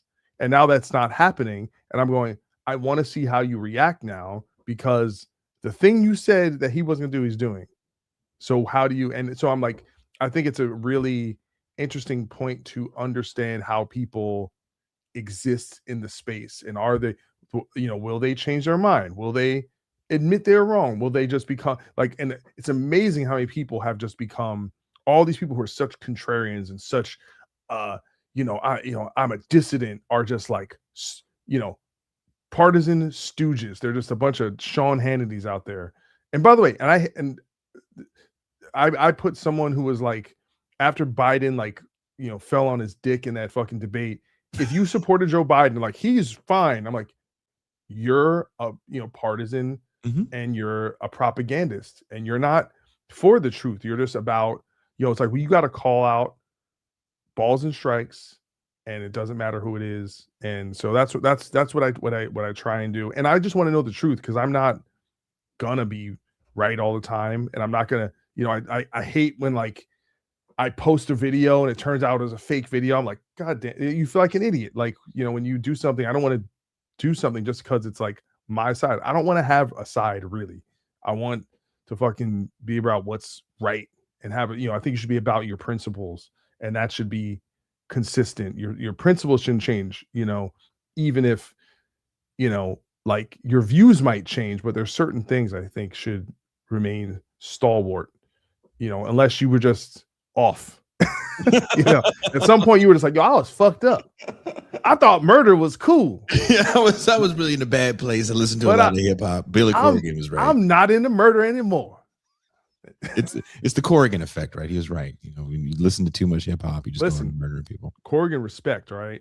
I love you, all right? If you ever need a guitar player, if that girl don't work out, you call Doc Coyle, right? But he probably don't want no other bald dudes in the band. Yeah, that's too many. There's too many bald dudes. Hey, listen, bro, I have you in the band, but it's a little too shiny on stage, right? Real shiny. Put on a hat or something. Here's this beanie. Dude, now I want to ask you about the because she's from LA too, right? The guitar player lady. Yeah, I've met her, man. She's really nice. But yeah, that's a hell of a gig. Look, get out of here. It's late. Thanks for having me. Chat, I appreciate y'all. Sorry for my sellout centrist credentials. You know what I'm saying? No, you're not a sellout if you were something before. Like, look, you're just a centrist. It's okay. That's right.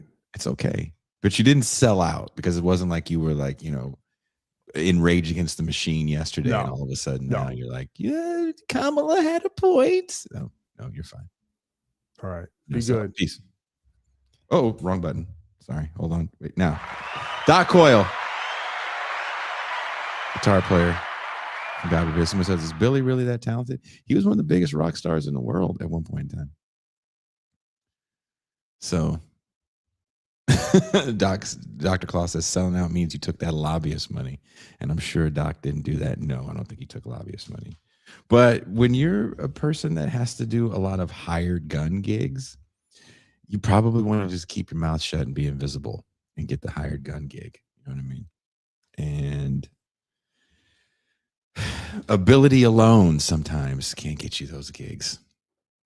But Doc speaks up, and there's a lot of things that he says that I think people that watch this show would agree with. Maybe not the Obama stuff. That's fair. That's fair. But Billy Corgan is just cope. As someone said in the chat, around the time that our record sales failed, I think it's not a coincidence that MTV started playing more N-words. You say conspiracy, I say facts. So I will be back tomorrow with Professor Alexander Herbert. We'll be talking about his class on Marxist Capital. And then after that, we'll be watching a movie I've never seen. I'm really excited to watch it. I kind of want to watch it now beforehand, but I can't. I want to watch it with you guys for the first time. It's called Wanda from 1970. So we're going to do that. Thank you guys. Again, thank you, Doc, for taking 3 hours out of your evening and hanging with us. That's a lot. And on that note, I am out. Have a good night, everybody.